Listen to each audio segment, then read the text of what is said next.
hello. Tell me if we are live, we are good, and we are set to begin for tonight's session, ladies and gentlemen. Because if we are, then that must mean everything should be fine, should be ready, and should be good to begin. Once again, everybody, my name is KG Prestige, and welcome to another exciting edition of the PokePod World Podcast. I'm here tonight to talk with all of you guys about the shenanigans. And, hold on a second. Wait, what the hell happened here? Okay, so clearly there's something that happened. That's perfectly fine, chat. I know what to do. You just gotta blow on this cartridge real quick. Hold on.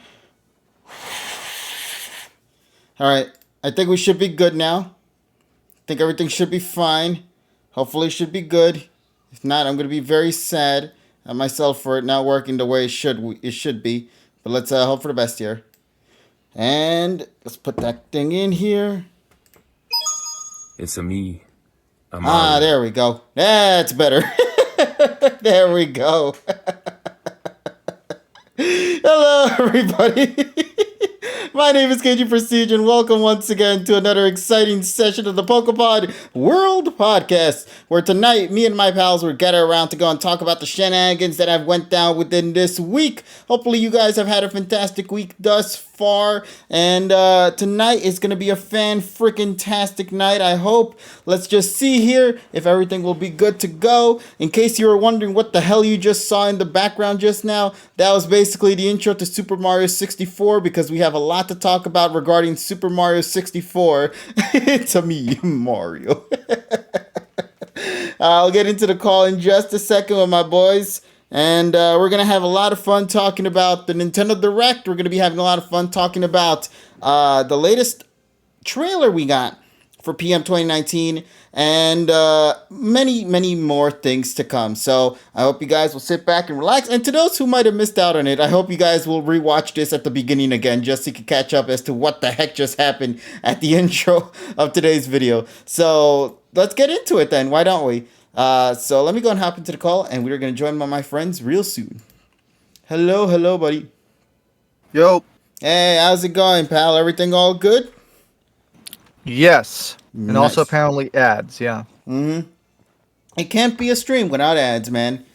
Unfortunately, that's just kind of how it works. So imagine having ads. Imagine not being subscribed to my channel so you don't get ads. Pay the $5. You got $5. You can not go to Starbucks for fucking 5 minutes. And also, if you do have Amazon Prime, that must mean you got a Twitch Prime account. And if you do have a Twitch Prime account, then that means you can subscribe to this channel for free. So that way you can get one free month here on this channel to support this channel, and also get some pretty cool emotes as well.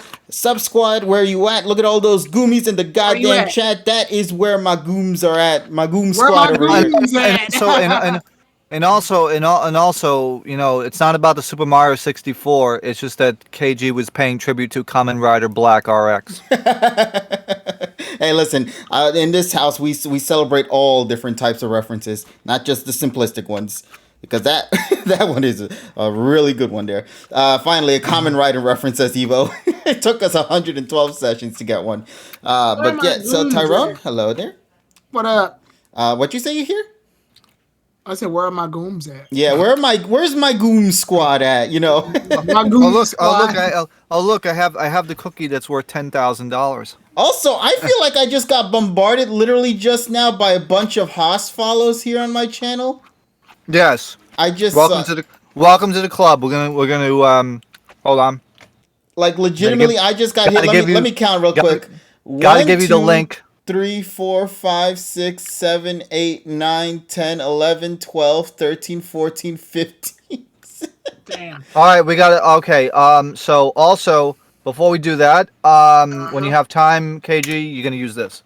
All right, buddy, and I'll check on that too. And also, by the way, our buddy is in the main hub. We might want to bring him in here. Switch him over. So, without further, KG, you do the introduction. It's your program. You do it, KG. All right, so it's been something that we've been wanting to bring along for the ride. He is a good friend of ours. You might know him for stuff that we tend to support here on the Twitch channel with the PokePod anyway every week, thanks to Tyrone here, who would tend to promote it at the end of every stream. So let's bring our guest on board and say hello to none other than the professor of the series of Annie Poke, Professor Alex Silver.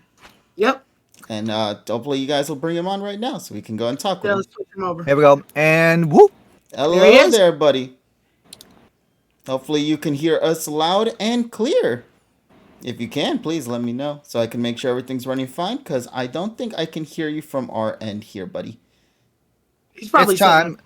Yo, Well, and also Discord likes to be crazy. yeah, Discord. Yeah, it's because of the servers probably. Yeah. No, it's because of course freaking Discord uses freaking Electron, and Electron doesn't give a fuck what microphones you use. And it's like oh yeah. Oh, yeah. Also, thank you so much for the support there, High Prof, as well, for subscribing to the channel. Much appreciated. If we manage, Thanks, High Prof. If we manage to hit 35 subscribers on this channel, we're going to unlock a brand new emote slot. So I hope we can actually get to that. Thing. Yeah, so we are right now at 27. If we can manage to get ourselves to 35, this will be a very big moment to help us get a brand new emote slot, because I do want to mention right now, before we go anywhere further, we do have some new emotes on the way by none other than the artist that tends to do a lot of our artwork here on this channel and on our respective channels, Sergi, aka Sergi Romero on Twitter. You can go and follow him there for his amazing artwork. He even made a brand new one based on the Mega Evolutions with Ash, Misty, and Brock, which honestly looked really badass. If you haven't had a chance to check that out, please do so. So follow him at Sergi Romero on Twitter. Now, aside from that, yes, Sergi is going to be making some brand new emotes for this channel.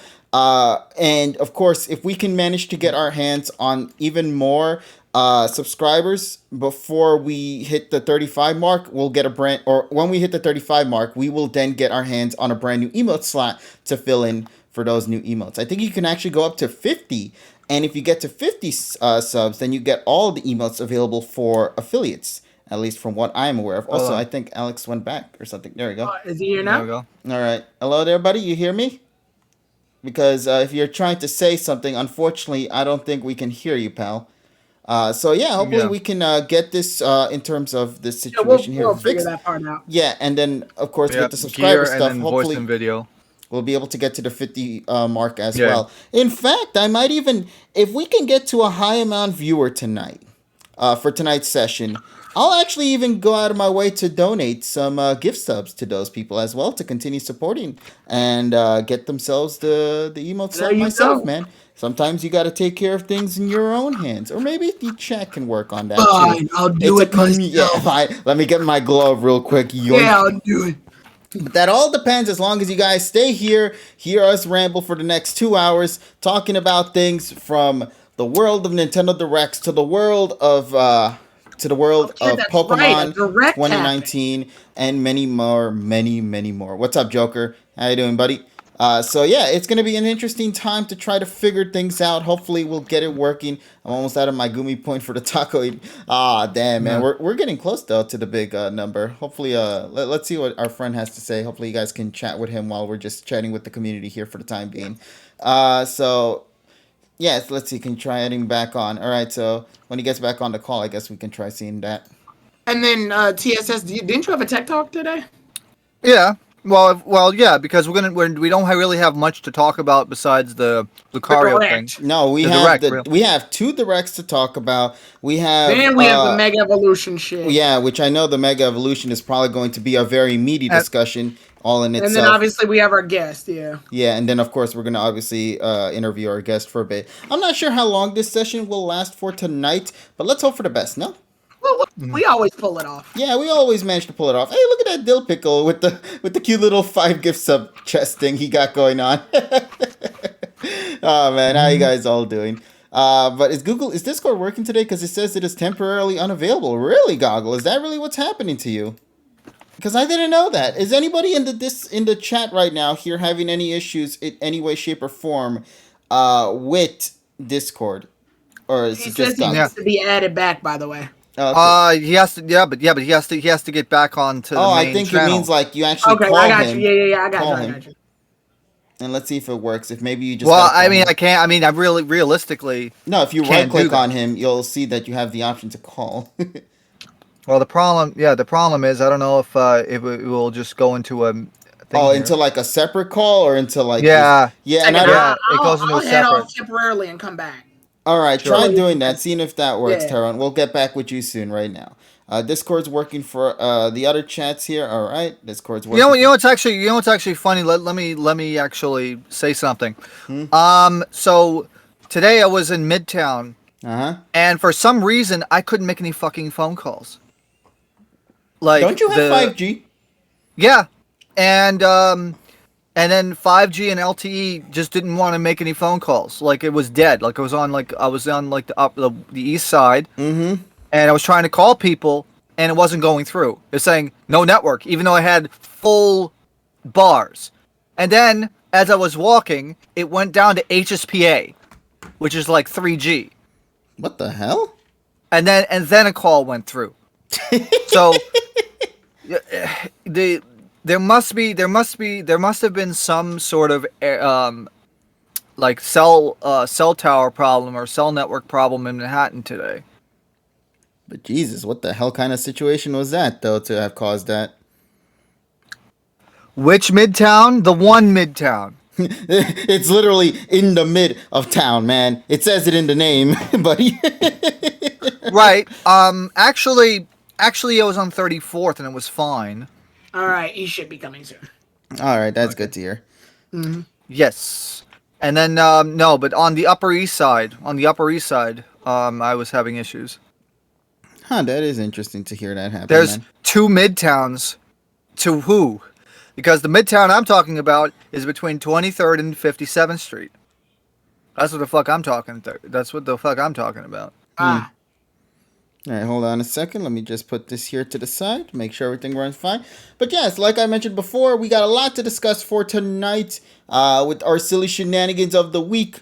Once again, Nintendo Direct, Pokemon Magazine information, translations, trailers, so much to go through. Hopefully our guest will be able to come through properly as well. Evolutions is another episode that is going to be something we'll talk about, I guess, as well. Because once again, I have to do something I hate doing, but that is going to be when we get to that point. We'll talk more then. But let's continue on further. What else do we got going on as well? Let's see. Thinking off the top of my head, there's a lot of anniversaries to talk about too. We'll get people into that. watch. Yeah, and also while we're waiting for our guest, quick anime plug. The reboot of Muta King the Dancing Hero begins this week. However, though, it's not on any streaming platforms, so you have to go to your local torrent salesman and get it. It's going to start on October the 2nd. Yeah, October the 1st and October the 2nd. It's going to be airing. It's a reboot of the 1980 series Muta King. And the opening song Labyrinth by Orange Range is freaking amazing. If you haven't listened to it right now, go on Muta King's original. You could go to mutaking.jp, muteking.jp. The link to the opening is there. It's a really great song. Plus, it actually fits the motif. Even though the character designs are from 1980 and updated, it's really cool. So that should be on your watch list because we're going into fucking Neo San Francisco. Huh, neat. Yes. that is pretty neat. All right, so let me just fix this as well while I'm at it because I just realized I need to fix this here. Didn't organize this thing here enough. Okay, there we go.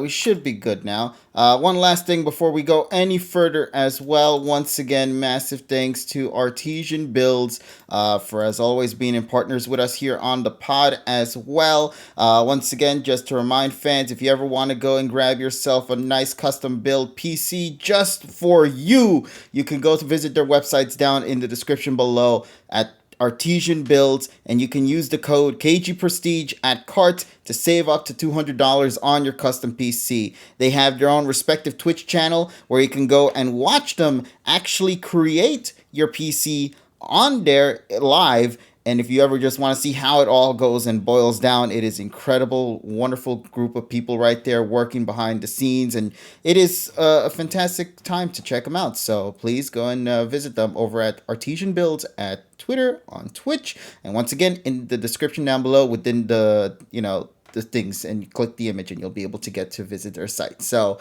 make sure to go and check them out if you have yet to do so. Once again, thank you to Artesian Builds for being in partners with us here in this channel. So be a man and build your own, or be a man and also save, because saving is always important too, man.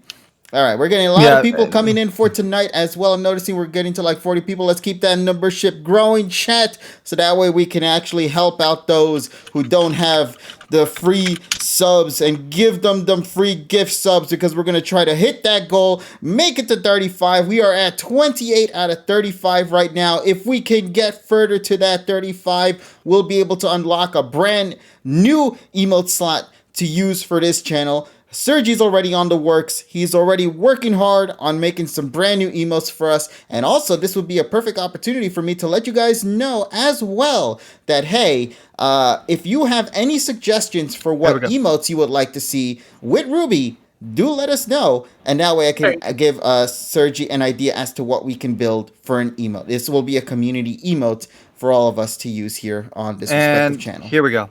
All right. Hello, take there, pal. 3. Yeah, will you Hello? be able to hear not us? Hear him? Oh, no. What the heck are you doing? No. I don't know. I don't know. You're moving. You got him. Yeah. No, I think he's trying to see if he's connecting, because he's always been able to talk with the others on the other server, no? I think so. Yeah, because I've always seen him in the other one. Pog Ruby. Is that the suggestion? All right. Can Tyrone, can you go into the other channel, see if his microphone is working? Yeah. All right. Please. Ruby would... Okay, but yeah, don't be afraid. Put any suggestion you want as long as Ruby's involved, and we'll see if we can actually get Ruby in that emote, depending on what description you give it. A naked Ruby. No, that's a naked mole rat, man. Ruby with veins. What, like an angry Ruby? Jesus Christ. No, we got the Tyrone anger face for that one there. Alrighty. Come in again. All right. Were you able to hear him? Hopefully. No, I meant in the other one. Yeah, we were able to hear him in the main hub, not in this hub. I don't know why it's being selective. Maybe it's due to the Hold on. Maybe it's due to permissions. Let me see. Hold on. Check it out. Let me take a look. Yeah, check if it can come through. All right, let's override it to US Central. I don't think that would make a difference, though. I think that's... Oh, is it? I think it might be a I know that permission. he's West Coast. Right? Hold on. How about now, buddy? You hear us? There we go. Okay, yeah, there we go. Audio. Well, maybe it was an internet issue. I'm not sure what happened there, pal. All I did was just right-click your name, and I just decided to see if you were available under podcasts, and you were. Yeah. But now you are. Hello there, buddy. Hey. Would you like to How's it introduce going? yourself to the community here? Cool. Yeah, my name's Alex. I run a channel called Professor Alex Silver, which is basically covers the complete history of various characters from the Pokemon anime. And first of all, it is an honor to have you here, and thank you, thank Tyrone, you. as well, for inviting him for tonight's session, because he was the one responsible for getting him for tonight. And of course, obviously, you do an amazing job on your channel with the content you create, looking into the history and lore behind these creatures and how they are so connected to just the characters that they are attached to, whether it be Ash's Pokemon, Misty's, May's, etc., to name a few. Your channel has just been built in looking into the history of these said Pokemon. And obviously, since you are here, I feel like it only feels appropriate to take a couple of minutes to, do a Q&A and discuss just what goes into your head in regards to making these kind of content. And I hope you're okay with that, buddy. I have a couple of questions. Yeah, sure. Lay it on me. All right. So here's my first question I got to ask. What exactly inspired you to go in this route for creating content on YouTube? Yeah, well, I've actually worked in the YouTube world for probably like 4 or 5 years, more behind the scenes, doing audience development, sponsorships, more like on the ad agency side. So when the pandemic hit, I had a lot more free time, like a lot of other people. And so Pokemon's something I've always been a huge fan of, always loved. So it just seemed like a natural fit. I've always wanted to do something where I could do more of a video essay format, where it's more scripted, not as much off the cuff. So it just seemed like a perfect fit. I've worked with a lot of channels before in the past who have done like complete histories or retrospectives, and Pokemon's something I actually enjoy immensely. And it actually, I think the show debuted on my very first day of kindergarten, so it's kind of like a natural progression of my career path. You gave away your age too, by the way, because Pokemon old. 28. But man, it's like incredible to hear about like what came into mind. But I guess another thing is, though, obviously, with creating videos, it also has to make me wonder, like, why this said topic? Why specifically the history of these Pokemons? Because like with other anime creators, it's always usually the discussion of the now, of what's current, what current trends. Like what made you interested in specifically aiming for the Pokemon and their history to be your core? Yeah, I mean, pretty much since like, I don't know, I would say like middle school, I've always loved to read Wikipedia articles or Bulbapedia articles in this case. So it seemed like kind of like a natural fit, because I've always, you go through a lot of Bulbapedia and it's it's like fantastic. It's a ton of information, but sometimes you'll go, oh, they didn't mention the time Squirtle fought a Persian, or they didn't mention this specific instance. So it seemed kind of like, I've always wanted to kind of tell that complete story, and it's fun. It's a ton of work, but it's fun being able to go back and like I actually just finished up the Charizard script for Ash, which will hopefully go live in like 6 weeks or so. But like for that one, there's like 100 plus episodes. He's kind of a unique character in that every single thing he does has narrative significance. Like a lot of characters, they've got 40 appearances, but only like 8 of them really count. For Charizard, basically every time he comes back, it's something important. So it's it's fun to go back through it. I also like in terms of like doing the thing that's now, I've always like kind of trying to do like what is like no one done, I guess, or what's no one doing on a consistent basis. So it took a while to kind of find the idea and then fine tune it. Like if you look at my channel, like when I first did Kingler versus up until now, it's very different. It's evolved. Unintended, you were trying like to find an identity for yourself, something that you could call one I your ever own. saw was Misty's Goldie. It's a weird episode, and because like I'm like, I didn't think anyone actually focused on this thing. I didn't think this thing did much. The only time I really remember Goldie doing anything significant and that like I thought was funny was the movie and the one where like she goes down to save Team Rocket from the ship being capsized, and when she sees them drown, she's just freaking out. Like that's the only time Goldie has a staple memory in my brain. Apparently Misty brought it to Johto and I didn't even know. Yeah, for me the most memorable is when it basically just spears James's victory bell. Like yes, if it weren't like an animated kids show, it would be like a deadly scene. That, like who knows what's inside a victory bell, basically. Yeah, we never see it, so. But okay, so here's my next question. Since we're talking about Pokemon and all, my question to you is: out of all the ones that you created so far for Pokemon Explained, because that is the title of your videos, which one did you have the most fun with, and also which one did you find the most challenging to do as well? Yeah, I would definitely say Mimikyu is my favorite. Also, my editing partner's favorite. That one, like. It's a cool character. We both come from a horror background, working in mainly the horror industry. So that one was just fun. It's also like a really emotional character, because a lot of characters that I might cover, like Goldeen. Like I actually really like the Goldeen video, but there's no, there's not really a narrative storyline that attaches to it. But Mimikyu is like, it's a relatable character. It's cool. The battle is awesome. The rivalry with Pikachu is cool. And then, what was the second part of the question? Which did you find to be the most challenging to make? Let's see. Because I'm sure there had to have been one that might have been a bit of a struggle. I just Pikachu, because Pikachu has the most history. Yeah, well, Pikachu is actually the hardest for my editing partner, just because like it's Pikachu's storyline is very fun, but there's also a lot of filler, in between. So it's harder to do story beats and like the then- narrative significance of what's going Not on. to mention, it got reset like twice. So I mean, Yeah. Yeah, but I would probably say, like, in terms of writing, probably. I mean, Charizard was a tough one. It wasn't that it was hard. It was just that, like, Charizard's going to be like a 25-minute video, I think, and there's a lot that goes into that one. yeah, pre-evolutions, all that stuff. Yeah. Yeah, I would probably say, like, best wishes appearance. Yeah, I include all those. AG, where it looks disgusting towards the end because the animation B team decided to draw it in like AG 188 or something like that. Like, yeah,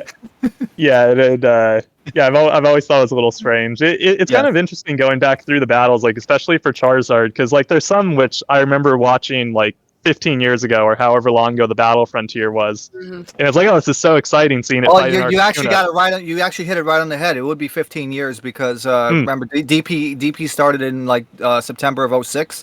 So yeah, BF started about, let's see, what was AG 192. It went to 135. So about 60 weeks. So it started like in the beginning of 2005, like in the middle of 2005. So yeah, it's about right.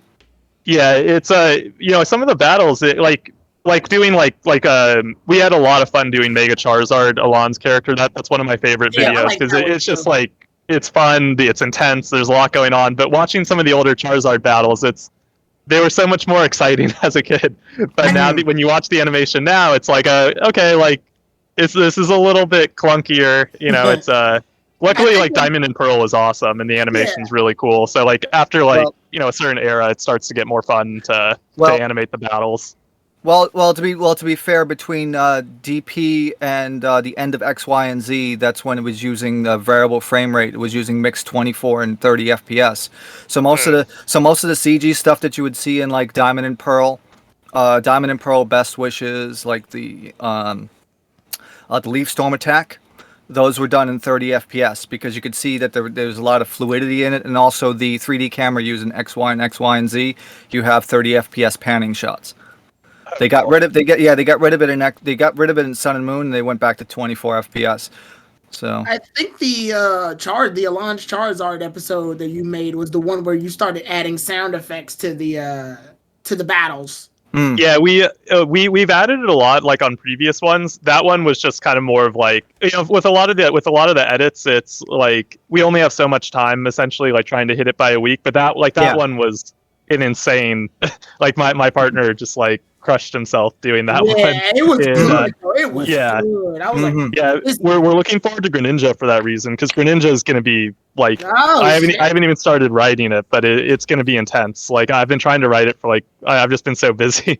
I'm kind of glad you saved that one though. I'm glad you didn't like go out of the gate with the super popular ones. I like, one thing I respect the most is that you jump around, because realistically, because you're doing the cast Pokemon instead of the cast themselves, you have a large array of topics. You have a topic essentially that never runs out, so long as Ash still catches Pokemon and the others. Yeah, so long as we still have an anime series, essentially this never runs out, or you'll never get to like an ending point. Because I don't know if you're planning on doing rivals and companions. Which actually somebody did ask that in chat. I was trying to bring that question back.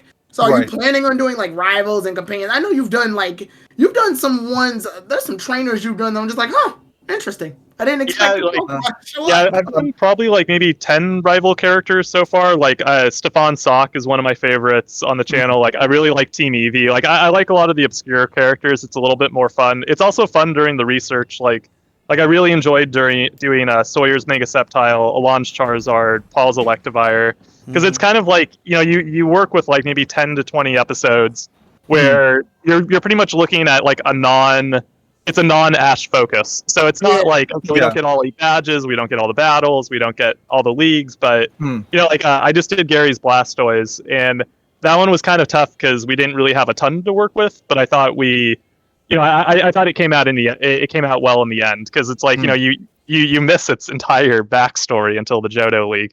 So you've got to kind of compensate with some stuff. We only see Squirtle and inside Pokeball when Gary like shows them off in front of us. Outside of that, we don't get nothing.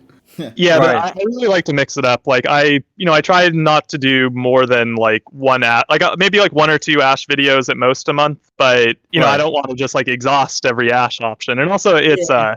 it's more fun to kind of jump around. It's better.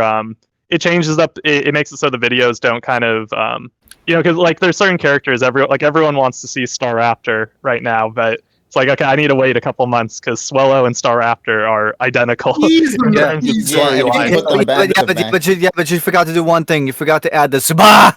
the could've- signature Japanese crunches. That's Yeah, the yeah. Japanese one, but Yeah, but it's CSS, I still- feel like I know he's appealing mostly to like the American. Yeah, of course, obviously, but it's like I'd still like to. Yeah, get, he'd still get a like to couple of point out. references. Yeah. Listen. I do in-depth analysis too in my thing. So it's like, but no, actually, going off of that, actually, have you ever decided? Have you ever thought about doing like a canonical comparison between like Pokemon that was used in the movies versus in this regular series? Yeah, definitely. Like, there's a lot of ideas that I have, like, beyond just the history. It's really just come down to bandwidth in terms of like time, like Right. like Obviously, you're on a schedule. Yeah. Yeah, so like I'm hoping going into maybe like 2022, I can start expanding into other series. Like Right. I've got like 12 other concepts. It's kind of like you kind of fall into your own trap where Right. it's much Yeah. easier to write what you know, and at a certain point, like it's like, okay, I'll spend all day looking at the computer. Yeah, once you've exhausted all your options, then you could go to the next tier of material. Yeah. Which is hard to exhaust his options because he has so many options. Oh yeah, especially how much in depth you go into your videos as is. People, yeah, and another thing was.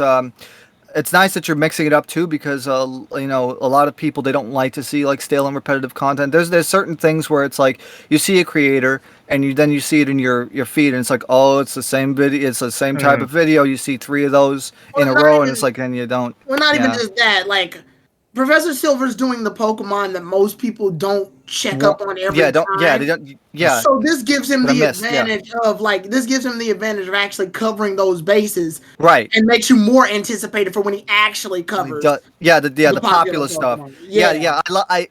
I love the obscure stuff. Because even people very appealing. Because even people who aren't like doing analysis videos on every Pokemon are still doing analysis stuff on like Ash's Lycanroc. It holds a big role because it won the league or whatever.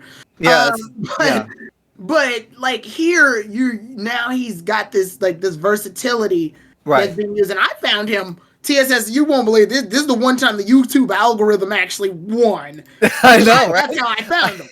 Yeah, I've actually had it happen to me a couple of times. I'm like, what's this Misty's Goldeen thing? Click. Yeah, and then I'm like, oh, he's covering all of them. Yeah, if I think back, like you might have found it at like 3,000 subs, or it was pretty early. Yeah, I remember you were at like 3,000. I was legitimately shocked that you had that little of following, and I'm like, this needs to be bigger. This has to be bigger.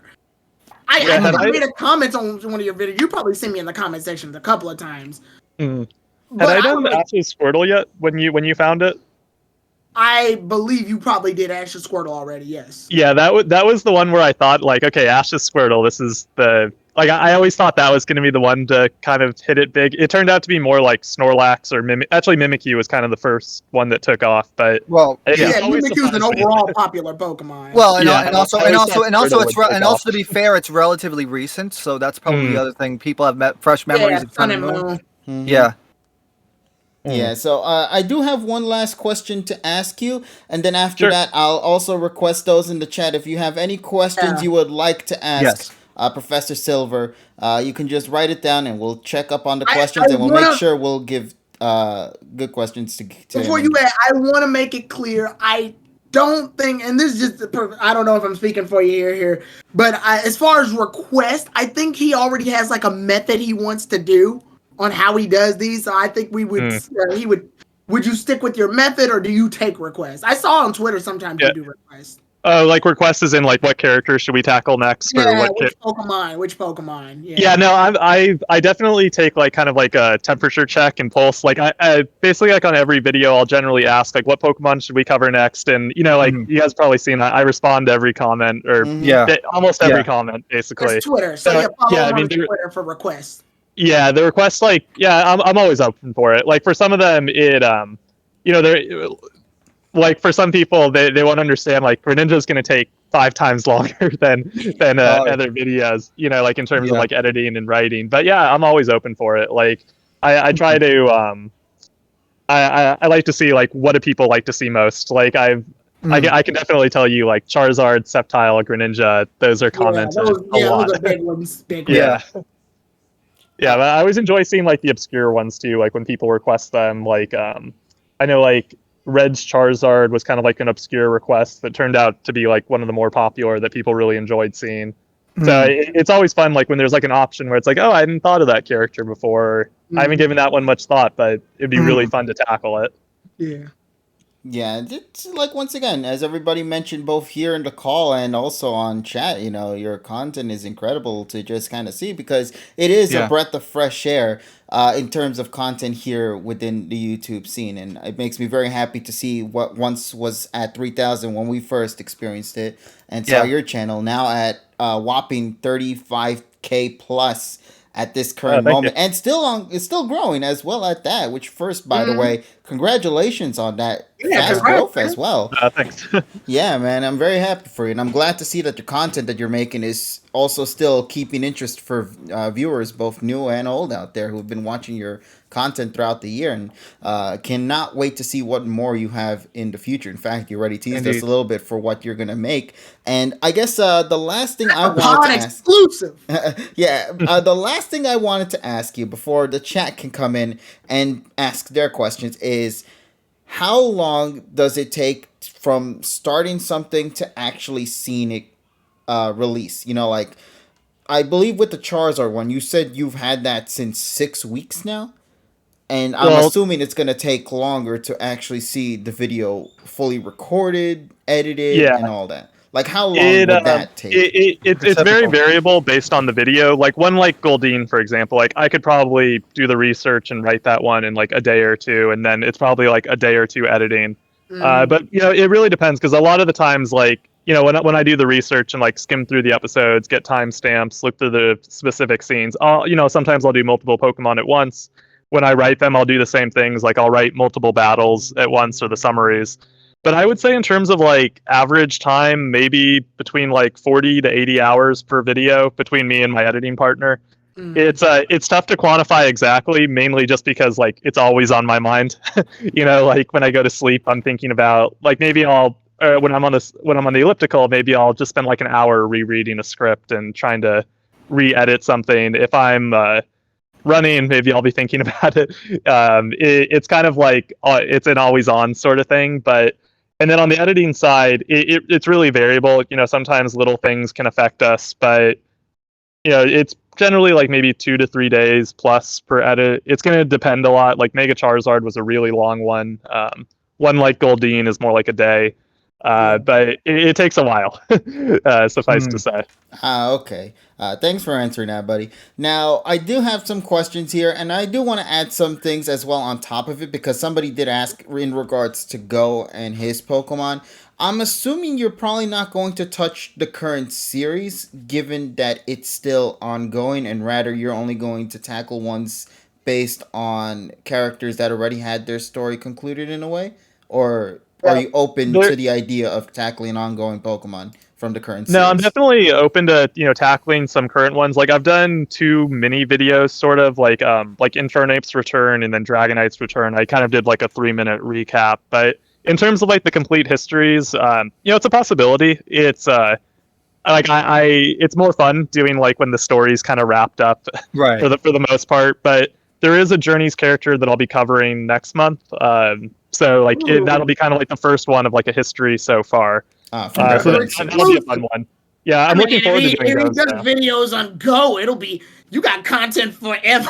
Yeah, that video is going to be 55 minutes, and we're at this point already. I mean, to If be he was to fair, do all of them at once, yes, you're now right. to be fair, other than the big ones like I guess Inteleon and Cinderace and Grookey, the smaller ones will have like a few seconds because Go rarely uses them.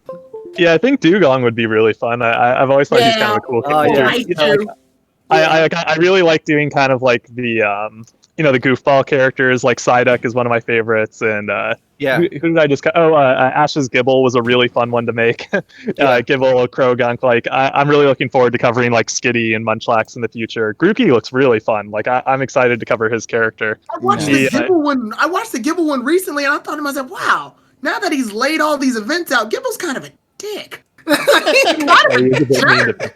I could say that, yeah. He's kind of a jerk. Yeah. No, in terms of how we tend to approach this, don't worry, we're uncensored apparently.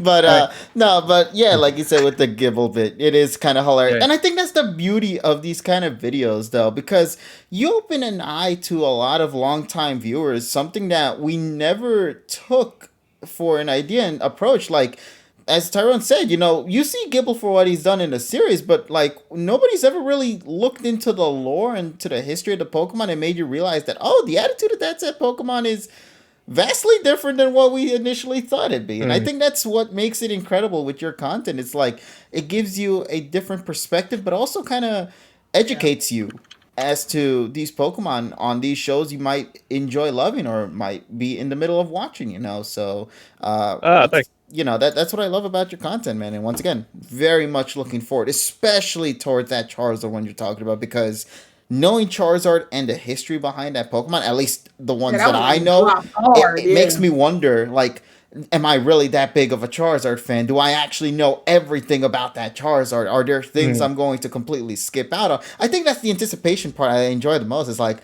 how many bits of whatever this person's video is making can I be like, oh, I knew that. Oh, I didn't actually know that. Oh, wow, this is a big twist. That's the kind of stuff I love when seeing your videos. Is just that, like, how many can I actually relate to and how many can actually surprise me? And it's the joy of that from your content. And, cool. So to those as well, if you guys ever want to go and check out his content on the platform, go and follow him over at Professor Alex Silver on YouTube. It'll be easy to find. You can even just write Professor Silver and you'll see all of his content be the first thing to pop up regarding Pokemon Explained. I see here Gary's Blastoise, Kukui's Incineroar, Ash's Gibble. And one thing I do like is that he doesn't just cover battles, like, because that's what a lot of people, when I do see people talk about the Pokemon, they mostly talk about just the battles. He talks about, the time that Noctowl served to pop the balloon. He also served as a good night watcher for when it's nighttime and he has the night vision and searches for things, Noivern's like echolocation stuff. Like, it's good to see that there's a well level of usefulness for these Pokemon outside of just what most people would view as their primary objective, to be in a battle. No, these Pokemon have other external uses that they use outside of that assist within the series as well, too. And it really makes you stop and appreciate, that's right, Starmie sucks in fights, but it swam a lot of people. That's important. Staryu's the one that, for some reason, that's the battle one. The D-Evolve form was ready for scrap. Staryu's win streak kind of scares me, actually. So, of course, once again, Silver, thank you for answering these questions, and I cannot wait once again to look forward to your new content. Of course, we have a lot of other topics to discuss during this week. But before we do that, I know it's going to be a little bit of a shameless plug, but I want to ask anyway, because it might help you in your endeavors, your future endeavors. As many people know here, I am one of the admins on PocketMonsters.net, and one of the goals that we have is to index every single character that has appeared in every single every single aired content of Pokemon in general, even like, Pokenchi, Pokemon Sunday, all the Pokemon series. If you were to search right now on PM.net for Ash's Charizard or Satoshi's Lizardon, you will see a list of every single episode that it's in, and also when it learned every single move. We have a team of people. We have a lot of people. We have a huge music database. We try to make everything accessible to the fan. And and we have a goal of indexing everything, even staff members. Like we have tons of animation directors, episode directors, and even Kevin C. Plug for him. He's been helping us with the dub voice acting database, and you could look at right now if you go on to Journeys. You'll see you'll see like a whole laundry list. If you go to like one of the Journeys episodes, you'll see like a laundry list of voice actors. So that was our goal. So hopefully, our content will help you in your future endeavors and researching videos, because then you'll know exactly what episodes to look for. So it cuts down your time to look into everything. So hopefully that resource will help you. Yeah, I'll definitely check it out. What I try and do is I try to be as comprehensive as possible. So like what I'll generally do at the beginning is, kind of get the list of episode appearances. And then from there, even if, I basically just check it off. Like, okay, this one, anything of note. Of course. But what I'm saying is it could at least help. Well, you could obviously, look at on your own time. But I'm saying that it has all the episodes listed out so that you can go right ahead to the episodes and go right away to the points you want to make. So I just wanted to bring that out there because I wanted to bring that to your attention and also the attention of folks out here, because I don't plug the website enough because we have a lot of great people: Sinane, JDS, Hiroki, Kevin C. Let's see. Oshawott 541, I think. There's a lot of folks. There's a lot of folks that help us out with PM.net. So we have a labor of love. So I'm hoping that you can use that as a cross reference. And if there's anything, and it's anything in the anime that you have doubt in, you can ask me too, because I have a lot of knowledge of first airing stuff because I've been watching the anime series weekly since October of 2004, and a Japanese one. So if you need anything cross-referenced or checked, I probably have it.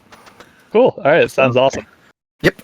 And thank you, Donnie, once again for all the links in the chat there. There's his YouTube channel, there's the Twitter, and there's PM.net. So yeah, thank you, Donnie. VIP. I'm just glad I was able to reach out to you, Professor. I mean, like, we really appreciate it. We really appreciate you taking your time and also helping. Helping us spread a light. Yeah. I always get so amazed at the people that I'm able to actually like straight up talk with and be introduced to just simply out of like curiosity. Or the more randomness. The more I get into Pokemon, whether it be the video games, the trading card games, or the anime or anything, the more I end up meeting and collaborating with people that honestly I know are much bigger than me. But I'm surprised that they're always able to just say, yeah, let's go ahead and make some content together. Let's go ahead and talk about a discussion topic. Yeah. From me talking with Terrell back in the day to crossover with KG to make the pod 8 years freaking later. Jesus Christ. I've been on this thing for 8 years. Oh. And for meeting you. Like, it's just been crazy the journey I've been on to like talk with all these very talented content creators and see all this wonderful work. It really shows how strong Pokemon is as a franchise. Yeah. To be this thing that like brings so many people across the world together and create such great content, which sometimes admittedly I believe is more passionate than the people who are making the current anime. But that's a topic for another lifetime. Well, the thing is though, the people have the right heart. It's just that they have a different vision than everybody else. Honestly, but honestly, these people are out here. We got people who are fans of the most like out of place characters that were meant to be one-offs, and they have a whole fan following. Or the fact that I referenced the fact that after the DP ping pong episode, there was a random Jeopardy episode that aired a day afterwards that had 2 clues that actually were about ping pong and Pokemon, two things in a row. Look on DP 123, DP 122, the ping pong episode. Look in the notes section. Because I found it out, and it's like nobody gives a fuck about that except me. But I put it on there because it's a random reference that has to be referenced because it has nothing to do with it. But it was a cool reference because it happened the day after it aired. So you have really obscure stuff, or when Rika Matsumoto train wrecked Rival during the BW launch. So it's like you have people that have so much dedication to look at the nitty gritty, the most obscure stuff, and there's things that people don't even think that existed. And I think that what brings us together. All of the kind of like the meshing of differing views, but we can make it work all together. So that's all I wanted to say about that. But yeah, going back to what I was following up on, like Alex, I honestly really appreciated the work you've put in the Pokemon community, and I'm glad that I'm glad to see that you're still going at it with passion. So I know a lot of people sometimes they'll get drained. This stuff's draining. I don't know if there was a moment. Why do you think I took a month off? I don't know if there was ever a moment where you felt drained, like doing this. No, I mean it's exhausting all the time, on top of everything. But like I said, I've worked in YouTube for a while, so I've it's kind of you have to put in the work if you want to see it grow. And if I probably will at some point take some time off from it, but at this point it's kind of like I want to get to Charizard, and I want to get to Greninja, and I want to get to all these cool characters. So it's someday you have to tackle the obscure stuff before you get to the real meat, because then if you do use that, then you use pretty much everything in your arsenal, and then by that time then people might not gauge the entrance. So it's nice to actually put that into the future so that people could look forward to that, and they know that you're going to do a great job. What's good is I've got a lot of ideas on the back burners that I know will probably perform well, and I've only just started tackling characters, for example, like Tobias. I have all the league rivals I want to cover. I want to do complete history of Paul and Alon, and maybe do Brock and Misty. So there'll still be some good ones, in the to pull out from. And then I'd love to do video gaming content at some point, but just time dependent. You want to tackle all the Orange Islands gym leaders. No. It's gonna be PokeSped Johto breakdown. Let's go. Oh man, that'll be interesting to ever see that day come. Yeah, exactly. Time to cover Casey's Chikorita. Ooh, Casey would be a good. I'm planning to cover Casey at some point as well. I'd probably not just her Meganium. I'd do her whole team. Do Elekid and Beedrill, and Raditz and Pidgey will get mentioned as well. Yeah. But so I noticed with the smaller characters, you usually just tackle their team and get out of the way. Yeah, that's probably what I'll be doing going forward. With Virgil, I should have just done the complete history, because I basically did the complete history of Virgil anyways. But I just focused on Team Eevee. So after doing that one, it was kind of all right, if it's more about the character anyways, might as well just roll it up. Tobias's Darkrai was a big one. I knew I wanted to cover that, but there's really not much to go off of it, and everything I talk about that relates back to Tobias anyways. Yeah. Right. That is interesting, man. And cool. Yeah, it is really cool to know. So now, real quick, because since we are talking about gaming, one of the topics we are going to get ourselves into right now is in regards to a couple of gaming topics, specifically with Nintendo Directs. I don't know if you, by any chance, had an opportunity to see said Direct yourself, the one that aired last week. No, to be honest, the main thing the main thing I got from it was just what I saw on Twitter about Chris Pratt playing Mario. Which, of course, we'll obviously be talking about that soon. My knowledge is pretty limited, to be honest. All right, so we'll definitely catch you up to speed for this bit, because when the game over screen shows up, did we just lose? Yeah, basically, there's going to be a whole lot of movie discussions for this one, because honestly, you go onto YouTube right now, if you ever look up anything for Nintendo Direct reactions, for a fact, 100% of all of them are going to have the Chris Pratt in the Mario costume, because that was the main discussion. The video games were cool, but Chris Pratt as Mario. I just want you to just casually think about how Miyamoto just came in, said Chris Pratt is Mario, and just dipped. and that's how he left it as. I'm just like, Yeah. bro, Okay, what? bye. So I hope you'll stick around to hear us ramble a little bit about the Nintendo Direct for this session here. Nice. So yeah, what do you say, guys? Let's get into it then. Yes. Do it. All right, then. So, ladies and gents, we are going to be talking about the Nintendo Direct, the one that aired last week on September 23rd, filled to the brim with a Thursday. lot of content, mainly focusing on things such as the latest DLC expansion pass for Monster Hunter Rise. I think it's called, if I can go specifically to the part here, Sunbreak. We got I that almost going called on. it Sunburn for some reason. I'm like, this isn't the right name. Why am I saying this? Yeah, so obviously we got that. We got a couple of other announcements that came on through, such as Mario Party Superstars, which is also going to be a phenomenal game to go through, featuring Mario Party boards from 1, 2, and 3, such as Woody Woods, Horrorland, as well as one of my personal favorites from Mario Party 1, Yoshi's Tropical Island, which you get to see on screen right now. Oh. So yeah, it's gonna be a lot, it's gonna be a lot of fun content to go through. It's gonna feature mini games from history's past, not only from 1, 2, and 3, but also from 4 and onward. There is a lot of content to look forward to, and I'm loving that Nintendo is thinking, instead of just trying to go and make something new, let's just try to go a little bit back to the past and see what made Mario Party work in the first place, so that way potentially in the future we can actually start creating newer and innovative games. And Minigame Mountain from Mario Party 2 is back. I'm happy about that. Yeah, so I think that's just going to be basically you just got to try to complete all of the mini games and Mario without Party. dying basically or getting the game A over. new way to stress me out. Woody Woods, man, we just literally played that. the thing is though, they gotta have driver's ed so you can unlock it again.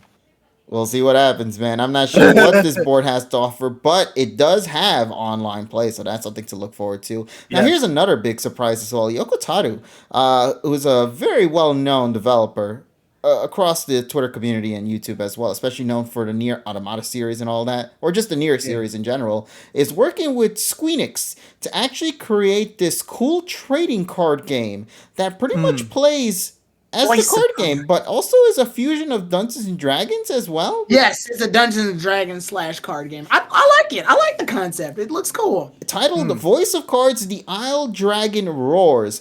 I'm visually loving what I'm seeing here. First of all, the art direction in this looks freaking phenomenal for cards, man. It does. I love the cast of characters. I want physical versions of them so bad.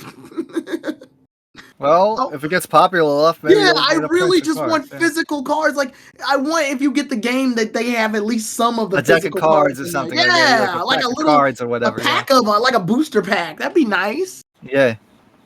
Well, I guess it all depends on how well this sells, and also don't forget, if this is going to even happen, know for a fact it's going to be in Japan. Unless they have some kind of, or they could make some kind of limited edition where they could give you the physical cartridge of the game plus. Some cards that means they're gonna be the demo is available now. Yeah. So if you want to take an opportunity to just get a feel for the game and maybe if it'll work for you, then this is the perfect opportunity to go and try it out. Available right now, demo wise. Let's move on into the next game. Definitely not this game because I really don't care much about Disco Elysium. It's coming out though. Hyrule Warriors, the expansion pass. What exactly is this? It's an expansion of Hyrule Warriors featuring a brand new story looking to take place after the events of what went down in the finale of Hyrule Warriors Age of Calamity. There are also going to be a bunch of other additional features such as brand new characters to use, weaponries, and more side quest stories to go and adventure through. So if you are a big fan of that, know for a fact you're going to get a lot from this expansion pass. Aside from the ones you already got in Wave 1, there's the Wave 2 content to look forward to coming out relatively soon. Of course, this is probably going to be the last big Zelda thing we are going to be seeing this year before we move on into 2022 when supposedly the next Legend of Zelda sequel is set to drop. So look forward to The Legend of Zelda Hyrule Warriors Age of Calamity DLC coming out later this year. Moving along from that, this is the bigger shocker right here. Ready, set, Chocobo! Chocobo G P is going to be coming out, which is set to look to be a familiar game from the past, it seems. Based on Chocobo Final Racing. Fantasy, the kart game, yeah. Yeah, apparently Cloud was in the original one, from what I'm told. And this is Really? supposedly going to be something that will take inspiration from Chocobo Racing. If you actually go look into the history Yeah. of this, it's based off. PlayStation, Yeah, it's based off a PlayStation game, and it's coming to the Nintendo Switch. First of all, I love the animation in this game with the Chocobo skates and all. It looks nice. Yeah, it looks Yeah. nice. Also, there is going to be a 64 race via an 8x8 bracket race tournament style, which is actually Wow. pretty incredible to even witness and just see. So, if you guys love your Final Fantasies, if you guys love your Chocobos, look no further than which Chocobo GP coming out Chocobo. Which looks 2022. yeah. Yeah, which I, as I mentioned during the reaction, it kind of reminds me of the using the similar engine that was in Theorhythm, the Kingdom Hearts Theorhythm, because it looks very similar to engine. Yeah. And it looks pretty. So- It does. So Yes, let us very continue moving colorful. forward here. Obviously, they will have a couple of things to talk about regarding the final character for Super Smash Bros. Ultimate, the final presentation. Oh, Once again, God. confirming, yes, this is indeed the last, The last one. There is no more after this. It is Everybody, gonna be, place your bets. Place your bets. I'm saying, man, I think it could be none other than Sora. I mean, I wanted Dragalia Lost, but I think Dragalia Lost is probably too recent for it to be included in this title. But I would have loved it, especially if they had done it during this presentation. Unfortunately, they did not, so that's sad to see. But it's okay. We might have another chance in the future. Sora could potentially have a chance. Crash could have a chance. Raymond could have a chance. Bob, what was his name? Friggin', I was saying Bubsy. No, that wasn't it. Yep, it's Bubsy. It's It's Bubsy. Bubsy, y'all. I would laugh my ass off. I hate Bubsy, but I'd still laugh. Yeah, someone Well, in yeah, chat says yeah. Chun-Li. Yeah, it's like Accolade. It's been dead for Yeah. like 20-something years. Yeah, and they've been coming. Well, to be fair, Bubsy did get a lot of brand new games recently, so Yeah, there is a chance. Yeah, I mean, yeah, I know, but To Accolade was celebrate Kirby's Yeah. Forgotten Land, Kirby's going to come out again.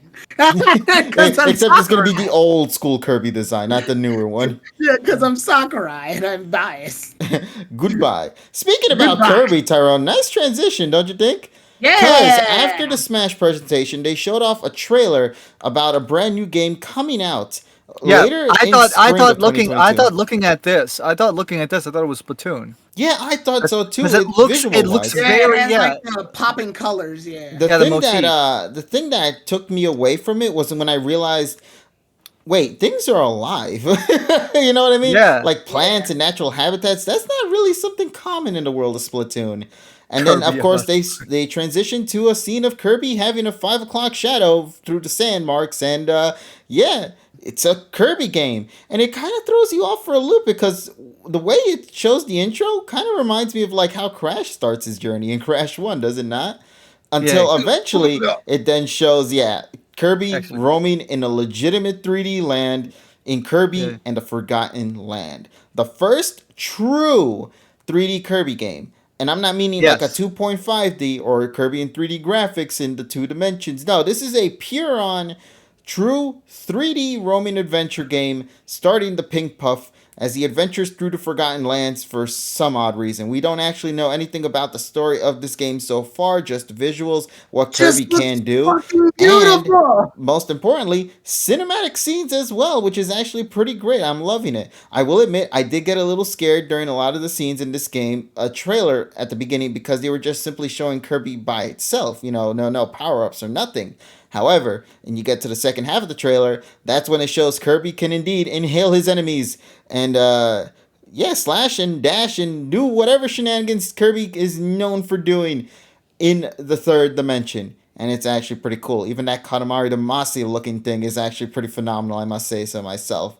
So I want to point out, I really like the fact that how the fans receive stuff too, as well. Because the moment I looked on Twitter, they showed a couple of things, but one of the things they showed was Kirby with some 3D, with the red and blue 3D glasses on, and I'm like, this is nice. This Yeah. is really wholesome. no, the Kirby love community is Yeah, it's wholesome. coming out in Man. the spring. which Yeah, is it's great. so wholesome. Now, I want to bring up something real quick because I think not many people might know this. Unfortunately, I got hit by it.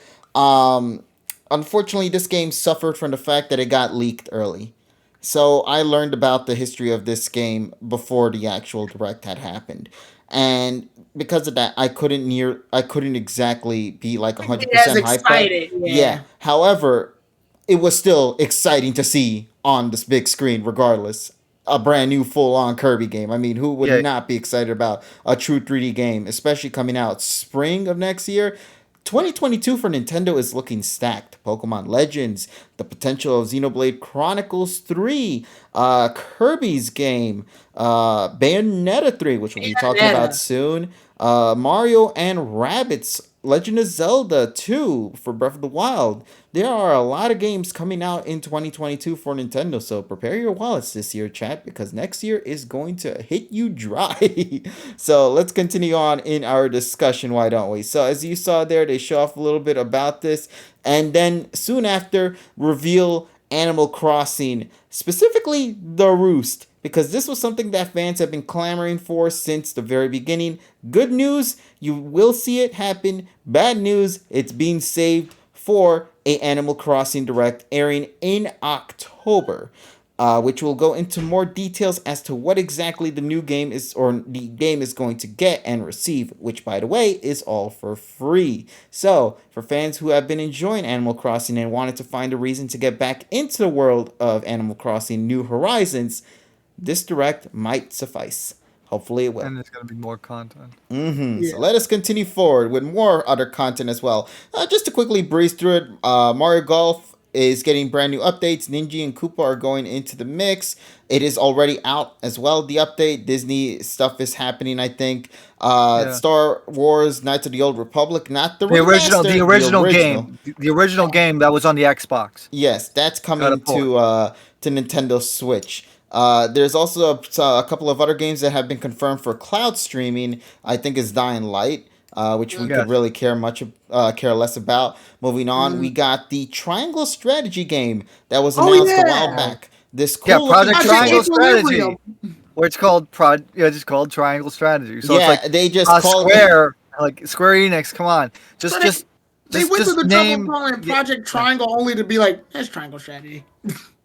It kind I of mean, reminds me it of works. Untitled I mean, it Goose Game. works. It works in both Japanese and English. So I guess that's the reason why they did it. Oh, Donnie, thank you for pointing that out. Yeah, I said remaster when it's actually a remake. I apologize. It is just a like when remake of Twitter- Knights of the Old Republic. I just like when Twitter kept making up those names. That was funny. that was Oh yeah. hilarious. Oh yeah, the bot that made it. Yeah. It got so big at one point that even the text for it just kind of cut off in the image itself. I Yeah. love Project that. Triangle Strategy, now titled Triangle Strategy, looks to be a phenomenal, looking game. I mean, look at the visuals of that game. It looks freaking. Well, Yeah, and also as they yeah. noticed, as they noted on the trailer itself, they actually had feedback Yep, from the demo people a who played while the demo. back. Yeah, yeah. So now you can control the camera.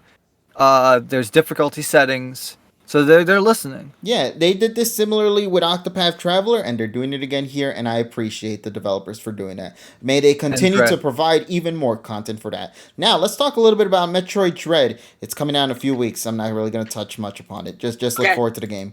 Like, really, It's like, just- it's I good will to see say, though, some Metroid fans get what they Metroid.nintendo.com really threw me off, man. Yeah, that was weird. That was so weird that Yeah, they threw because it in there. you were so enhanced, and then go to Metroid.nintendo.com to look at all the latest reports of Metroid Dread. Yeah, I felt so detached from the trailer at that point. It was so odd. Indeed. All right, now let's get to the other All part, right, the so big here we one. go. So Nintendo Switch Online is going to be getting brand new content via the form of a brand new Nintendo membership plan. What content exactly is it going to feature? None other than Nintendo 64 games. Yeah, Showing off and with then me- Ocarina then- of Time. Yeah. Me saying yeah for 6 seconds when I saw it on screen. I mean, to be fair, it's freaking Ocarina of Time. It's considered a Yeah. classic for a goddamn reason. Sin and Punishment was shown. Star Fox 64 was shown. There. Mario Kart 64 was shown, amongst other titles that are also going to be coming soon, such as Mario Right. Golf.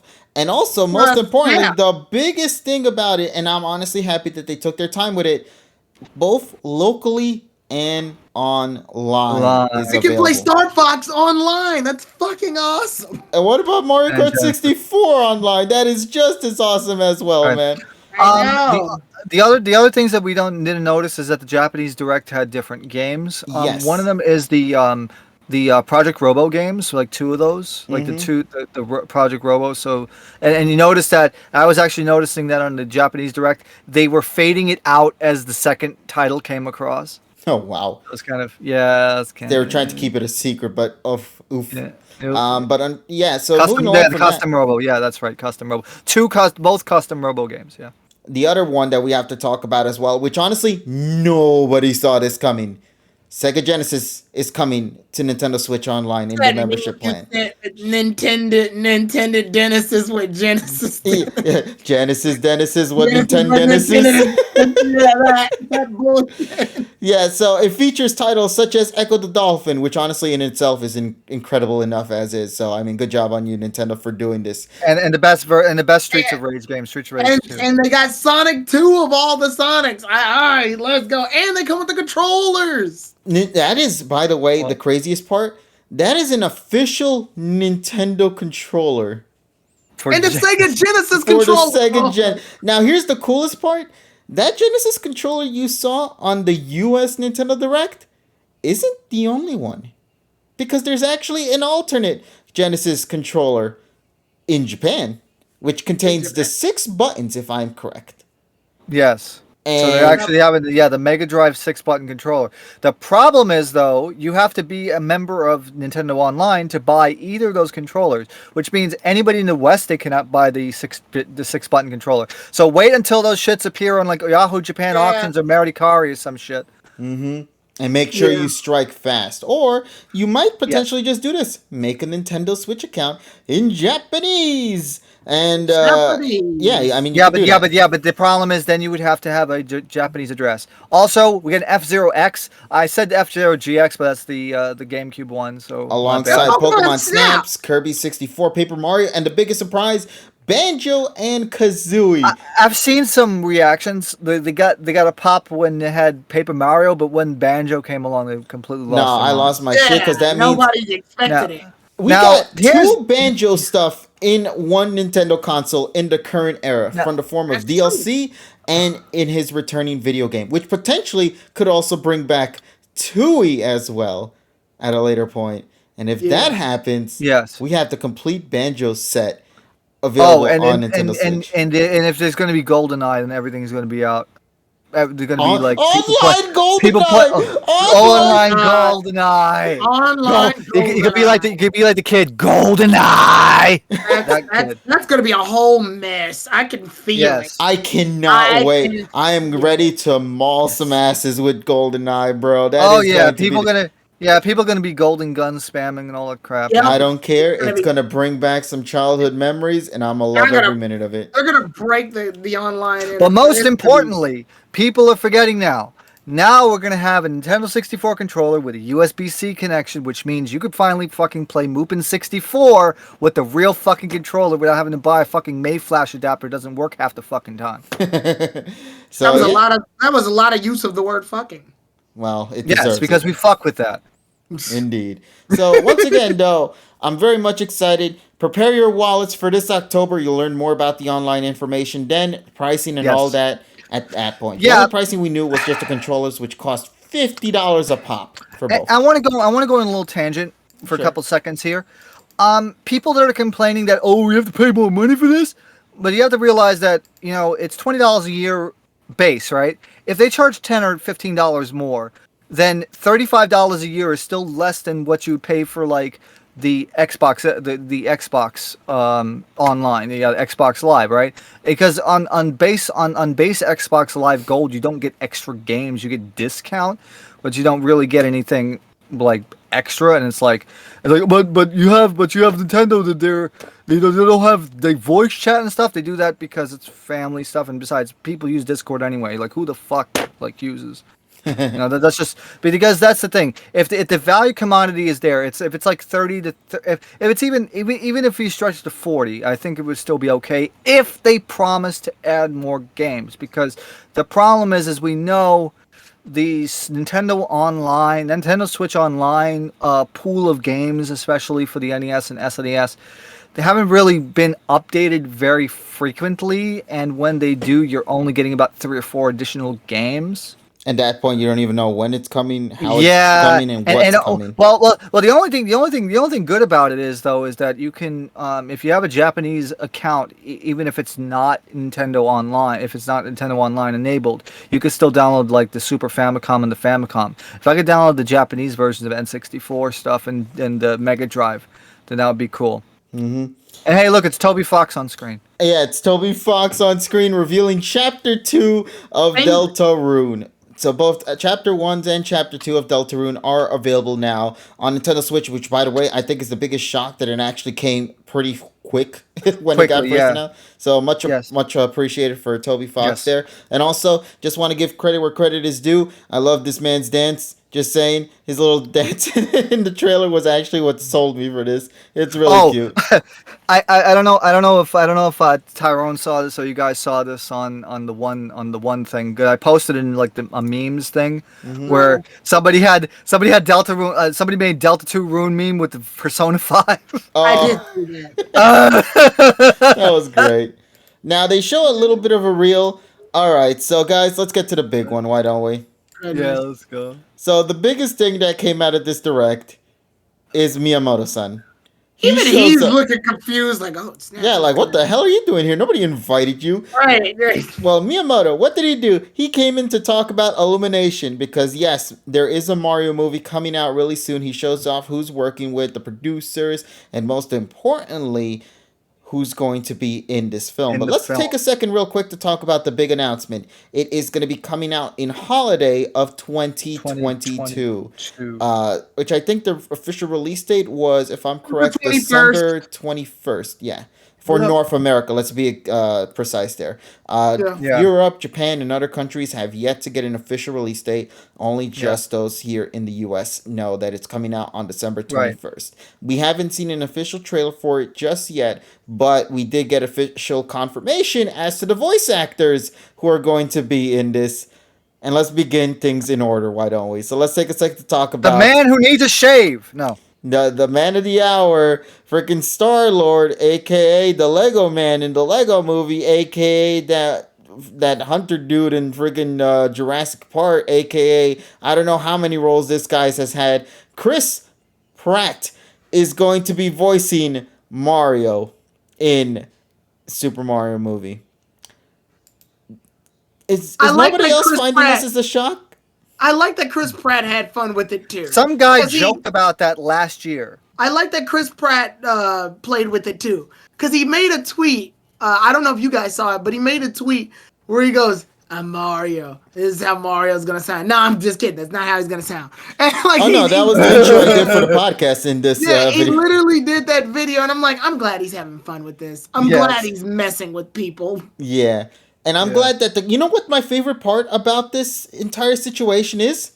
Nobody's mad. Everybody's just more so kind of shocked. That's the funny thing about it. Yeah. Like, nobody's legitimately mad. Everybody's just so confused as to how this even happened. I'm not mad, son. I'm just shocked. But TSS hit the nail on the head with something he brought up earlier. People predicted not only Chris Pratt, but another actor also coming later down the road. And also... who he was going to play as well, which we will get as well. When we did the reaction for it, we weren't like laughing. We were just like, well, accept it. We're just going to accept it, because I think my favorite bit about this entire thing is the fact that they knew they were going nuts with it. So they're like, hey, let's just see how far they're going to go. And they don't stop. You think Chris Pratt was insane as is. That list does not stop at all, because soon after Chris Pratt gets revealed to be the voice of Mario, we also discover that Anya Taylor-Joy is going to be voicing Peach, which honestly, she could also play the live-action Peach as well if they ever did a live-action Mario movie, I'm not gonna lie. Charlie Day is going to be voicing goddamn Luigi. Charlie Day is going to be voicing Luigi in this film. You ever seen that one particular meme image where it's always the guy having his hand on the fucking wall and there's just all these pictures of like strings attached to each other and whatnot?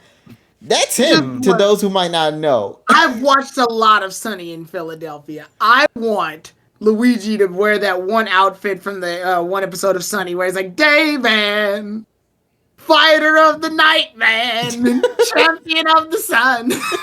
Like, so stupid. And if they're not gonna do it, somebody will. So. Oh, of course. I mean, the entire internet has been doing it so far. I think my favorite bit was having one of the lines that Charlie Day did with Luigi and Daisy, where it's like, I picked up something from the floor and I hate it. What you think of it? And she's like, I don't think nothing about it.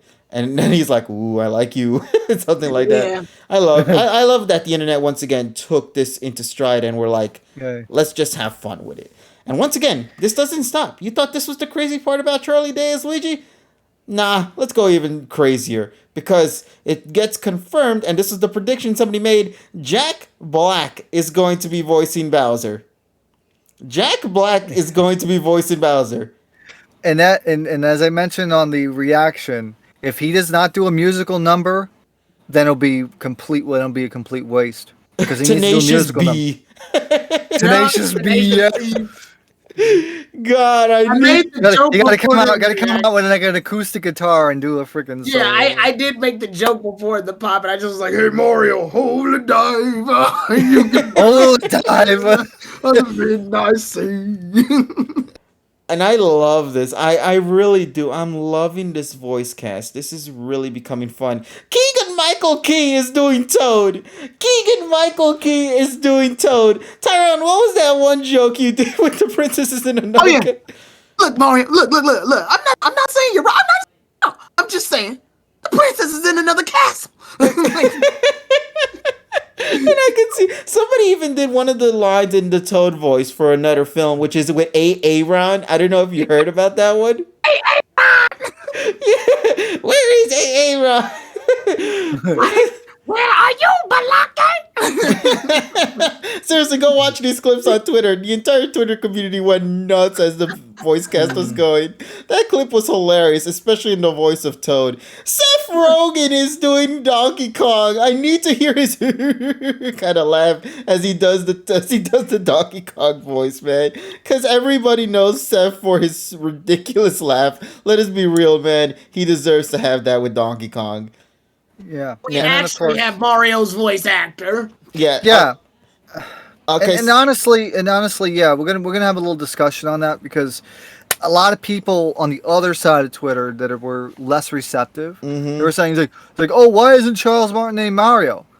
Okay, Charles Martinet is he's a distinguished voice actor. Okay, there's no doubt about it. But if you think about it, the stamina to try to do a whole movie in that voice, because normally in like video games you do like maybe a single line or you do a few voices and then you take a break and then you go to the next thing. We're talking about having to keep the entire voice going for an hour and a half movie. And there's a big difference movie voice actor and a video game voice actor. Yes, it's always been like that. Yes. Video game voice actors have the luxury of... I think Zano Robinson actually mentioned that as well. The English voice actor Go. Yeah. Some video game voice actors for games where the character doesn't talk much, they're mostly taking into account what they're saying in that moment. And Nintendo's been a big holder of using very little voice actors as physically possible, having their characters be relegated to noises. I'm going to give you 3 characters and you already know who they are. First character, hot, tick, hot, what, second character, third character, yo! You know who those 3 characters are. But those are noises. And they're not going to be able to stay the same length as an entire monologue or being able to tell like an entire story or talk or interact with other characters or bounce off other characters. It's the reason why Charles Martinet, when he does Mario, the furthest we've seen him go is like the occasional Italian phrases and like the back and forth between Luigi when they go like that shit. Well, actually, to backpedal a little bit on that, a Japanese voice actress who actually did she actually did the Link voice in the Neko Mario time on the Japanese Nintendo channel. She actually talked for like 3-4 minutes, And I don't know if it's the same one. I guess they found a sound alike. Wait, did you stay in character the whole Yeah, time? yeah. Oh, Like, oh, and even has the verbal tick like da. You know, the same. well, the that's the same thing. Japanese. I would be fucking terrified if I heard Link talk longer than his occasional friend. I'd be fucking terrified. Now, the thing is, though, I'm perfectly fine with it. I think my biggest praise for this is that when they showed the voice caster list and they showed like all of the popular voice actors there, they didn't exclude Charles Martinet from that. They knew his name meant something. To still be in that roster with all these AAA voice actors, very iconic actors in the field of voice acting and just cinema as well. And Charles Martinet's name is amongst them. I think that's what makes me happy. And Nintendo acknowledges that you can't have Mario without Charles Martinet. So it is still incredible to see that he's still given the opportunity to be playing roles via cameos throughout the show. And honestly, given the voice work with Wario that we've been getting lately, thanks to the recently released WarioWare game, and I think even the news trailer that dropped, he did another new voice for Wario there as well. I mean, he could potentially do Wario in this. Yeah. If why he not? does Wario, that would be the solid, like, yes, I'll accept it 100%. Wario, Waluigi, and Exactly. If the Wario brothers are in this and Martinet is the one doing those voices, that is going to be my favorite thing about this. Yeah. I'm still happy that they didn't forget him. If they just straight up excluded him, we'd have then a different story. the whole internet would destroy Nintendo. Yeah, but I am still happy with this. And also, listen, I don't want to be I'm going to be a double-edged sword here. As much as I'm mad that Charles Martinet is not the voice of Mario, I cannot deny the fact that fucking Jack Black as Bowser and Seth Rogen as Donkey Kong, makes it very balanced. I'm gonna be honest. Keegan as well as Toad. Let's be real here. Freaking these voice actors doing these characters, you could already hear them in your head. Just thinking about them, just saying their names alone and what they're attached to, and you cannot deny that would look epic and would be hilarious as hell to see on a big screen. I want famous. Actually, no. I want famous voice. I want the actress Taraja P. I want her to voice Daisy. That'd be fun. What you don't know last time, Queen Latifah? I did say Queen Latifah last time, but I've changed my mind to Taraja because she actually played in Wreck-It Ralph. She was her name. The woman's name was basically the lady that made Ralph famous on the internet. Ah, okay. Yeah, so she's got some talent. But as a joke, I want Queen Latifah to voice it. Well, which one sells? That one's funny. The other one's just a good voice actor. Yeah.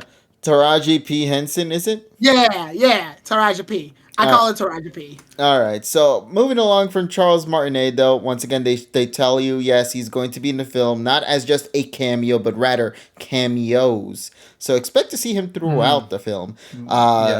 Within the Mario movie. Moving along from that, though, we also got Kevin Michael Richardson as Kamek, Fred Armisen as Cranky Kong, and Sebastian Maniscalco as who was it again? I didn't pay Spike.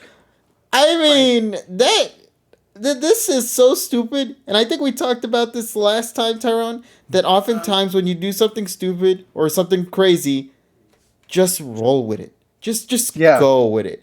Just go nuts. Even Miyamoto's looking at us right now. Just go with it. Yeah, exactly. And he did. He went nuts with it. I love it. I love this voice so far. This voice. I would actually be interested who's gonna do the Japanese voices. Yeah, that's gonna be the interesting part.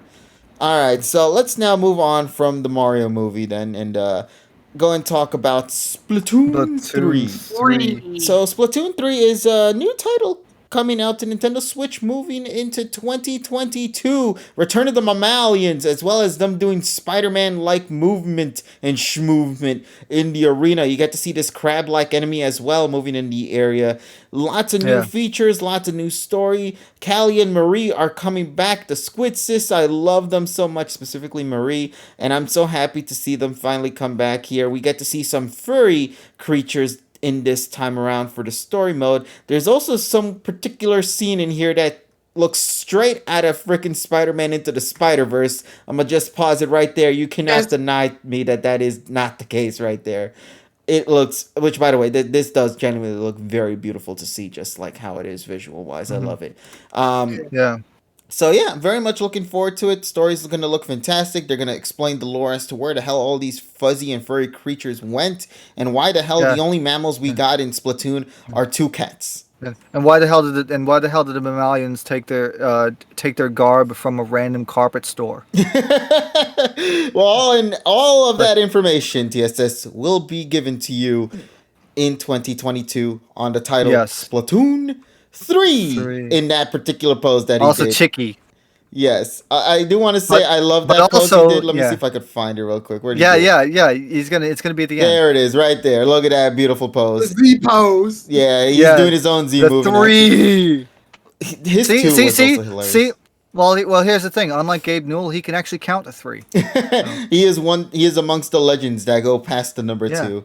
So yeah, Splatoon 3 coming out later next year. And actually, that pose looked a lot better than that because the second one, because number 2 it sounded like he was channeling like Jim Carrey in like Jimmy Tango Fat Busters from SNL. So at least this one is good. Let's get to the final one then. Why don't we? Yes. The big announcement that they saved for the end. After 4 years since it was announced back in the Game Awards in 2017, it is officially confirmed we are now in Shibuya here. And we all thought the same thing in mind. Kingdom Hearts. No.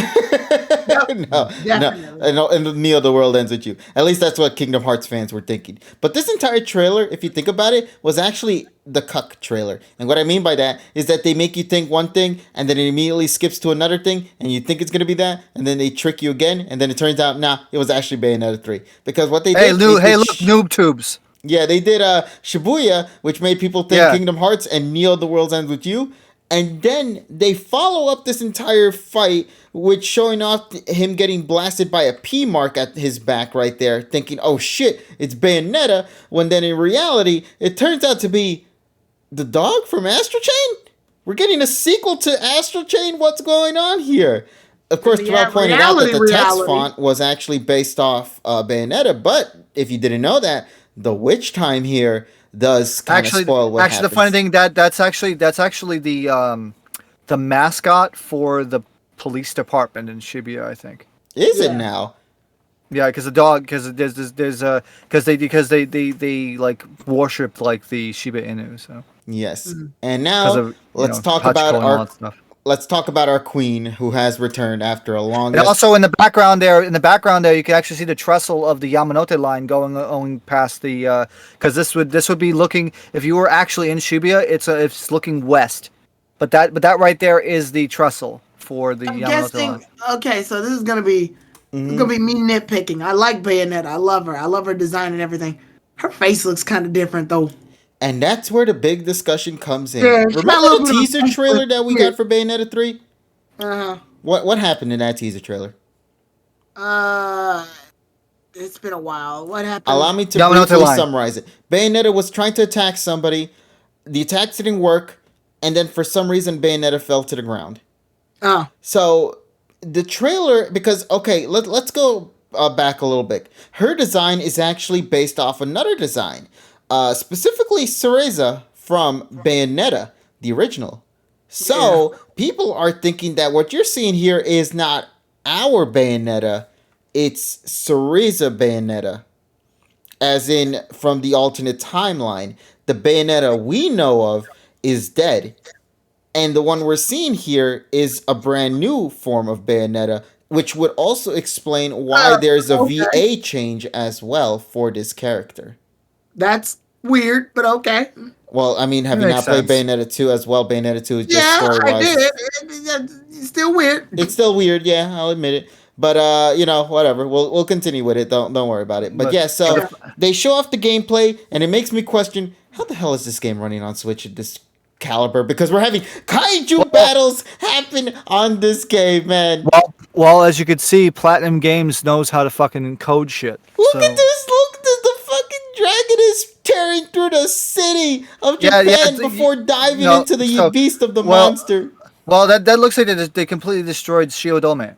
Yeah, and also it destroyed my Switch as well, because that shit was on flames when it was happening. I seriously can't wait for this title. This is going to be a lot of fun, man. It really is going to look like it's going to be a lot of fun. Definitely. It's confirmed Yes. to come out in 20. But the fact of the matter, But the fact of the matter is, you get to go through Bayonetta and beat the shit out of things in a fucking Yamanote line car. Mm-hmm. That's fucking great shit. They also show off at something at the very end as well. Nothing necessarily important except teasing a character. Might be Virgil. Might not be Virgil. Who knows what the hell that character is. But that's only something you're going to have to wait and see when it drops later next year. Another 2022 title. So, with that being said, that was pretty much the Nintendo Direct as a whole. Overall, a very solid Direct, I'd say, in my opinion, with a lot of content coming your way in the distant future. And it is something to look forward to as Nintendo fans. With that being said, though, that wasn't the big Nintendo Direct. Why? Well, let's get to it, why don't we? So, we had Dragalia Digest, which also happened to happen on this same day. Now, I'm going to explain this, Tyrone, as well to you and to those who have played Dragalia Lost and are still having this game on their phone right now. Tyrone, if you have yet to open up your game, first of all, why? And secondly, do so, because there is a lot of content coming your way, mainly in the form of free summons. Now, we talked about this last time. With the Genshin community, about Genshin Impact's anniversary. What do they give you? Well, they don't really give you anything, kind of, in a way. Only if you draw something, right? That was the big thing we were talking about in our Genshin discussion. Yeah. So, you would think that maybe Dragalia is going to go in that same approach. And honestly, nah. They kind of stepped up the game by a whole lot. So, to briefly summarize this real quick, I'm going to explain to you exactly what you get. So, starting today, which is why I say to everybody right now, open Dragalia Lost, update your game, and go straight to summoning, because for the next 38 days, you are getting your hands on free tenfold summons. That means every day for 38 days, you are going to be able to summon up to 380 times. Aside from that, which by the way, all of this is for free, there's also going to be another day in the future where you will be able to do a free 100-fold summon event. I'm going to download the fucking game. Yeah. Okay. So you get 480 free summons available for you at the get-go. And if you are a brand new player, well, there's a lot of additional free things you get for being a new player. So if you have yet to get your hands in the game right now, there is a lot to look forward to. Aside from that, there is also the Dragalia Scratchathon, which is going to be returning, which is basically like those kind of scratch 'em games that you would tend to buy in the lottery. Right. You will always be guaranteed a free gift in that. However, there is a chance for you to also receive a platinum gift, and that platinum gift will guarantee you a 5-star character from the game, which could range from some pretty powerful beasts to just downright overpowered opponents or stuff like that to unlock. So, moving along from that though, what else did we get? Well, aside from that, we're also going to be getting some free goodies as well via the form of Gala Dragalia. You can summon in this event via the free tenfold summons you get to unlock some pretty powerful opponents that only become available once every month if they happen to be the focus in that said banner. Aside from that though, they also show off exactly who the next character is going to be for Gala Dragalia, and it is going to be the girl that's been with the game since day goddamn one, Zetia. Yuden's sister is finally going to be playable in this game, but not in her original form, but rather her Gala form. Gala Zetia. Using the power of Bahamut, you will be able to go and use it, and use her alongside the dragon in future battles. Only available in the upcoming Gala Dragalia in just a couple of days from now. You also get to see the design of Bahamut as well. The design you see right here, also Shadow Unit. I would assume this is going to be a dragon you're also going to want to apply to Gala Zetia as well to make the most use of these characters. The rate of the game is also going to go high as well, going from a 4% rate of getting 5-star unit to a 6% rate only on this day. Aside from that, you'll also be getting the 3rd anniversary bonus collections, which is going to be in 2 parts, not 1 part as you see in this video, but 2 parts. That means 2 days or 2 weeks of bonuses coming your way. The first part is going to be shown on screen, getting a free Wormprint, Wormite, Dragons, 30 million coins, aka rupee, a bunch of Champions Testaments, Eldwater. These kind of things might fly over your head if you're not a Dragalia Lost fan. Let me be clear with that real quick. But just know that this is kind of shit that you really want to have. Aside from that, you also get to see the second part of the 3rd anniversary bonus also come in as well, which showcases even more selective goodies. This is, by the way, all still happening around the same time during the 3rd anniversary. Just keep that in mind. This is all for free. Now, here's where the costs come in if you want to purchase things. Of course, this is optional. This isn't something you need to get to get the most benefits. This is just an option if you want to. And know for a fact, I'm probably going to do that. But we'll save that for another discussion. I want to point out that KT stayed on the Dragalia Lost topic longer than any other topic we were on. Yeah, because it's actually 20 minutes, that's why. The other ones we can only talk so much, and also I know you, Tyrone, and TSS the entire probably didn't see the entire 40 minutes. Yeah, I know. Don't worry, we'll still keep on going. Aside from that, though, let's continue on forward. What else did they have going on for Dragalia Lost? Just get the sponsor for the damn game already, KG. So, Dragalia Lost is also, aside from this goodie, because just remember, Tyrone, everything that I've been talking about right now is all free shit, okay? This is all stuff that don't have to come out of your wallet.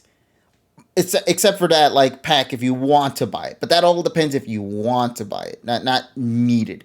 So, this is all good shit for you for free. You don't need anything out of your wallet for this one. So I just did my 10-fold summon and I didn't get shit. Yo, that carries over to the next day. So you might be guaranteed one at 2 a.m. in the morning tomorrow. So what do we got going on? What is the main event for the 3rd anniversary? Well, we're going to be fighting Satan, guys. I'm not kidding about that part. We're legitimately going to be fighting Satan. So let's keep that in mind. That's going to be another bit right there to focus on. It's going to be focusing on the church, the apostles, and all that stuff with demons that we've been fighting throughout the year. It's going to be a very big, important event to look forward to. So keep a lookout as to it being the first part or the first story that is actually divided into 2 parts. So keep an eye out on that. They show off a little bit of it. They don't spoil too much of what's going to go down. Just know that your characters are going to be involved in some way, shape, and form. So, yeah. Now, moving along from that, they also show off the raid event that's going to be coming. You can actually get, for the first time, the character Harl, who has been an antagonist throughout the main story, now becoming a part of your roster to play as, which I think is the big shocker. And it makes you kind of wonder why. Which you'll find your answer soon enough when you play the event itself. So last thing we got is Yuji Okada, the director of Dragalia Lost, coming at the very end to explain everything I just talked about in more detail. I don't really need to talk about that because I kind of already discussed that bit with you guys. However, I can talk about the new allies that they did show off here, such as Uriel and Michael that you see right here on screen. Dragon Yule Nevin, which is going to be based off Nevin from this event. You also get to see Izumu, which is going to be based off the Hinomoto content that's going to be happening late December. Also moving along from that, Pia is going to be coming back in a maid outfit. I guess that's going to be something to look forward to. You also get to see the new content that's going to be available via Dragon Yule. Also Enter the Kaleidoscape is going to be another thing. If you guys ever played Pokemon Mystery Dungeon, think of it like that. Think of it like that. It's going to be completely generated levels. You start at level 1, and you have to work your way to get to the very end. As you go through the story, you unlock more hidden goodies for you to carry over into future content. And even carry over to your main game as well. So there's all that as well. New updates coming your way. Campaign is going to still be updated monthly. We are now in chapter 22. They're showing off over here chapter 22 to chapter 24 exactly what you're going to see. And most importantly, after all this build up, we're going to be seeing the conclusion to Nedrick, one of the antagonists in this story, and the fight that everybody has been waiting for is going to happen in this fight. The Prince versus Nedrick. It has been built up because this kid was responsible for Zethia's escape. And how is this going to all conclude? We'll just have to wait and find out as the stories release. So this is going to be an exciting closure to it. I don't want to spoil anything because there is a lot, if you have yet to play the game, to kind of reveal. Just know all of it is good shit to come. So yeah, I'm excited for this fight. This is probably going to be my most anticipated fight in this game.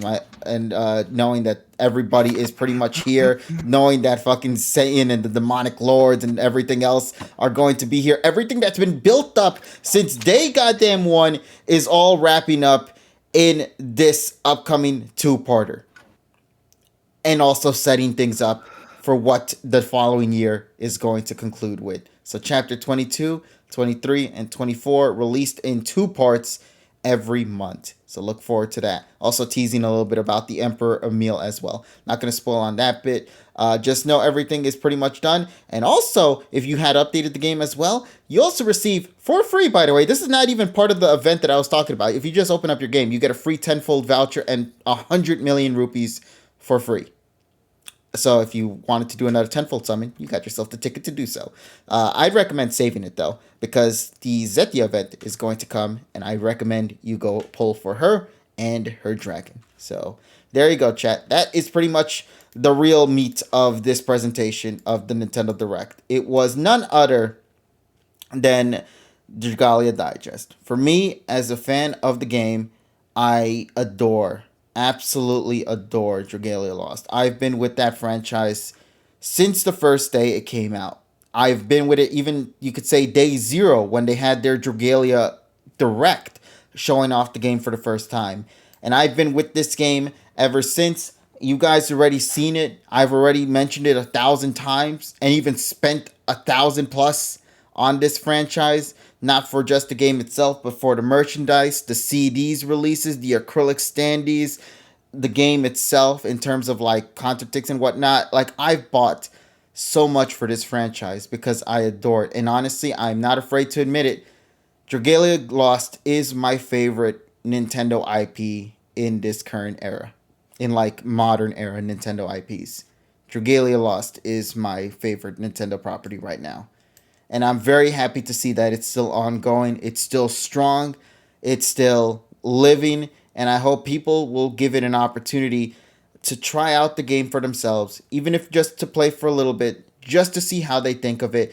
From a wide variety of characters, a wide selection I'm doing of it dragons. as we speak because I got to try this. Yeah, you just try it yourself. It never hurts to at least give it a shot, especially during the time when the game is offering you so much in your hands. Don't be afraid to accept these things because it's all for free. It's not coming out of your wallet.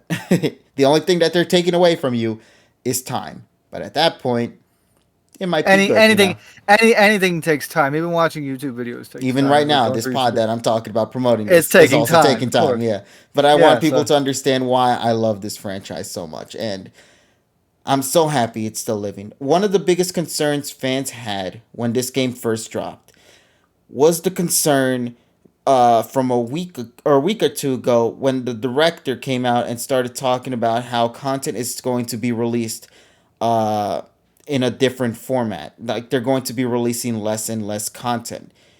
And the fear was that the following year was going to be Dragalia Lost's last year as a game. Thankfully, the Dragalia Digest came out and straight up said, we're not stopping. And that put such a relief in my heart, man. Because I would have been here right now if they had straight up said that they was going to end next year. I would have bawled my eyes out, not because of the fact that I spent so much money on this franchise, but because I love this franchise. We all have that one franchise we grow so attached to. Not just for a gacha game, but just for an IP in general. Dragalia Lost was that for me. Dragalia Lost was that game that really made me love video games again in such a unique way that I've never really appreciated before. For people who maybe, like as Ebo says, attached to like Pokemon Go, or maybe other mobile games like Super Mario Run or Mario Kart, or even some of the old Puyo school games Puyo. from, anything of any sort, Tetris, people have an attachment to something. And to me, Yeah. my attachment was this franchise.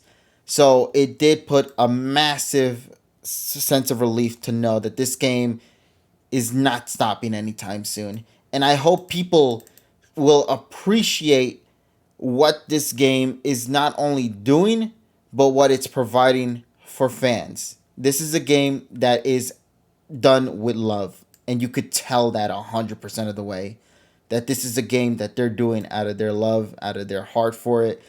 And I cannot wait to see what this next year has to offer for Dragalia Lost. I'm excited as well for the other Nintendo properties. Let that be clear. I'm excited for Animal Crossing. I'm excited for the Final Smash. I'm excited for Kirby. I'm excited for the Mario movie. I'm excited for Bayonetta. I'm excited for all these other games that we talked about. But in that time as we wait, though, I will always have that game right here for me to let the day go by as I wait for these other games to drop. And that's for me what I love about Dragalia Lost the most. And I'm so happy I could talk about it in this kind of way in this platform like we are here in the pod. To just express my love for a property. Because, we never tend to kind of talk about it outside of whenever it does become a big moment. So to have this opportunity to say happy birthday Dragalia Lost, because today is Dragalia Lost's birthday, is such a blessing for me. I really love this property, and I'm so happy I could say that in tonight's session of the PokePod during the day of its birthday. So to those out there who really want to give it a shot, try it out for yourself on mobile devices if it's available in your country. Test it out. See what you think of it. If you do enjoy it, that's great. Try to see if you can go further with it. If you don't, at least you could say you gave it a fair chance and tried it out, and then you can move on and try something else. But don't ever hesitate to try something, especially when it's for free, So there you go. AKA, $3.99. also, I just want to mention it because I didn't get to see it here. They actually threw shade at Genshin Impact in this direct as well. Well, yeah, because as we mentioned last week, you have to draw something and then they give you one half of a summon. Yeah, you don't even get a summon; you get a half a summon. And but my favorite part about it is not out here saying, think about what other games out there do what we do here. None of them is what. And it was so great because that line literally came out the week after that whole Genshin disperse had happened. And they were like, you ain't gonna see this with any other property. You're only going to see that with us here. And to be fair, 500 free summons, roughly 500 free summons, okay? If you play this game every single day to do the daily tenfolds, you cannot deny that is pure respect right there, and also pure shade towards Genshin Impact. I enjoy Genshin Impact, let that be clear. I still love playing Genshin, but God, I love Dragalia Lost. So there you go, man. A lot of fun with this game. Okay, so that's all I gotta say for it. I apologize for kind of gushing out on Dragalia Lost. Pay for it?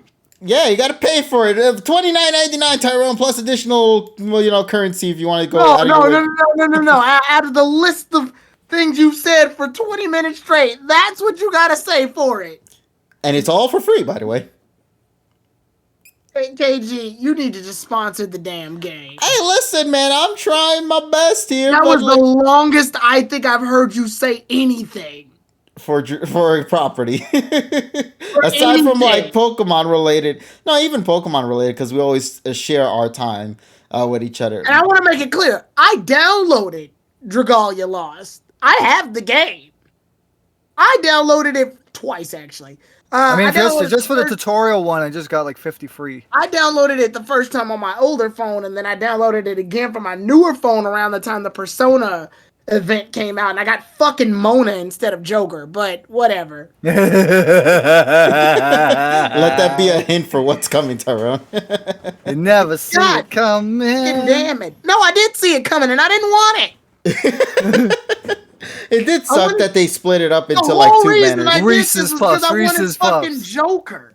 Yeah, you needed to have played the game pretty much daily just to have gotten enough to have done a Spark pull Tyrone. So that way, even if you didn't get Joker, you could have theoretically got him for free after doing 300 summons. That's bullshit. But I think you did. I wasn't sure how many summons you did that event. Because if you did over 300, you should have done the Spark at that I point. literally played the game every fucking day at that point. And I'm just like, this is bullshit. I'm sorry, buddy. I'm sorry to see that. You should have told me more about it. I would have given you But some then money. again, it's Dragalia Lost, which means it's a gacha, which means it revolves around primarily luck. Yeah. Yes. Hey, you never know. The anniversary Dream special could potentially come back, and they might bring back as a Dream. Isn't Mega Man in that Well, I game mean, randomly? Yeah. Yes, but he was a free unit though. You only had you only could have gotten him if you played the event at that time. So yeah, so I'm just downloading it. I just downloaded it on the secondary, as a light to say to Tyrone, the not phone. The not phone, yeah. Now I do want to let you know, TSS, because you are a brand new player, and I think Tyrone got this as well. When you play the game brand new, you are immediately granted, I believe, free 50 summons or 40 summons. Yeah, And yeah, you 40, can 40, and yeah, I got 40, and then it said 5. It said 5 out of 5, so they gave me 50. Yeah, because you are guaranteed that, and the best thing about it is, I think you can even like play around with it and see what you will always be guaranteed summons with those incredible 5-star summons as well. Aside from that, you also get some free 3-star players as well when you get to a certain point in the storyline. So you're getting a lot of free characters right now, TSS, outside of the 500 summons you are going to get yourself into when you continue playing the game further down the road, man. So just keep that in mind. There's like no time limit for that. But the no, you just have to make sure you play it daily. Also, one last thing, you do have the option, by the way, to play it in Japanese audio. I think the game tells you this when you play it. And I do want to bring this up because we are going to get ourselves into the discussion real soon towards Pokemon. And I want to talk about some person in particular, someone who had passed away a while ago, Professor Oak's VA, whose name is Unsho Ishizuka. Yes. He actually does voice a character in this game of Dragalia Lost, by the way. And in this 3rd anniversary, I just want this to be noted, he recorded a line for the 3rd anniversary. He has one brand new line that he had recorded that you'll get in this 3rd anniversary. His very last line he recorded for a video game. So cherish that moment, because once the 3rd anniversary does come to an end, those lines will disappear. But that is his last official line that he's recorded for anything, video game or movie related. And rest in peace to the man himself who did the voice of Clayman in Dragalia Lost. And he was always missed, man. And I cannot wait to see, hopefully people will get a chance to listen to Clayman's audio. Once again, this is also in Japanese, so you have to make sure you're listening to it in the Japanese audio. And also you have to have the character as well to hear that yourself. So just a little nod there I wanted to bring up. So what do you guys say we go and wrap this discussion up then for tonight? Not with the Nintendo Direct or with the other thing, but with one last thing. Yes. All right, so we have a brand new Pokemon trailer that came out a little while ago, and it is filled to the brim with what is going to potentially be the Professor Silver could stick around for this one, but I didn't know we were going to go into the I think he had to head out early because something. I think we should have made this the topic to transition from the anime stuff, but yeah. Nah, well, to be fair, we always save it for the end anyway, so that's understandable. Nobody really knows exactly what time schedules we have, but I did want to thank Silver for taking his time to be with us tonight anyway. So let's get into this then. What's happening? First of all, I told you so. Told what? What? The glove. Oh yeah. Everybody saw that coming. Now, you know Yeah, what's the but funny? yeah, You saw it first. I will admit, you were one of the first people who straight up came out and said, "Yeah, this is going to be happening." Here's the thing, though. I want this to be clear, just because I find this so hilarious, man. I find this so hilarious. I love that people were more excited for the gloves returning than what it Yeah. actually meant as to why these gloves were I returning. don't even know how to feel about that. I get it. And I honestly, aesthetically, I get why that's something worth being excited about. But what does that say about Ash's Pokemon and like No, no, in no, no. general? Here's the other thing as well, Tyrone. That is one of the funniest ways to describe journeys in my eyes. Yeah, it was so weird to me. When people are more excited, not for the actual reasoning, but more so what it brings back, is what makes me laugh about this trailer and the reaction the community straight up gave. Cause the mega Shinka that Ash does, sure, people are excited, but people were more excited for the glove coming back. Ash wearing gloves again. Exactly. It was the gloves people were going more nuts for. And it's the XY gloves. That's the dopest part. No, it's the Best Wishes glove. What you talking about? Oh, kinda. They're both. No, Ash both. carried off the Best Wishes gloves to X and Y, so theoretically Yeah, that's the Best Wishes gloves. they're the black and red gloves. Yeah, pretty much. No, listen, I man, kinda want him to we're bring giving back the black and green- white some representation, goddammit. I kind of want him to bring back the green gloves, but this is cool too. Yeah, so Ash finally no longer being censored in his hands. He finally has something to protect those things. So, what does this mean? I'm gonna be honest with you. Listen, I'm excited. I'm gonna be honest with you. I'm excited. Just like Aesthetically, let's talk about this aesthetically for a second. Okay. Let's talk about Ash Ketchum. Okay. Aesthetically, Ash Ketchum is designed to be a main character because of like art, and you got to take some art classes to kind of know this one. But artistically, on screen, Ash is kind of perfect, marketing wise. The Pokemon games that came out obviously are red, blue, green, and obviously yellow. Pikachu sort of represents yellow. Pikachu's got yellow as a color covered. Yes. When you see Ash on screen, you normally see Pikachu, so you get your yellow covered. Look at Ash's clothes though. We'll talk from the gate. Ash's backpack and gloves were what color from the beginning? They're green. They're green. Yes. Green, yeah, green. Ash's primary color is what? The main color that's always on him. Blue. Blue. That's blue. His hat is red. He is the epitome of what you see on screen every time. He will always catch your eye. Primary colors always catch a person's eye before secondary and tertiary colors. Why? Because they're primary colors. They are the main colors that make anything else. It's the reason why Richie, the character that comes in later, is secondary colors. He's green because he's a secondary. He's like Ash, but he's a secondary.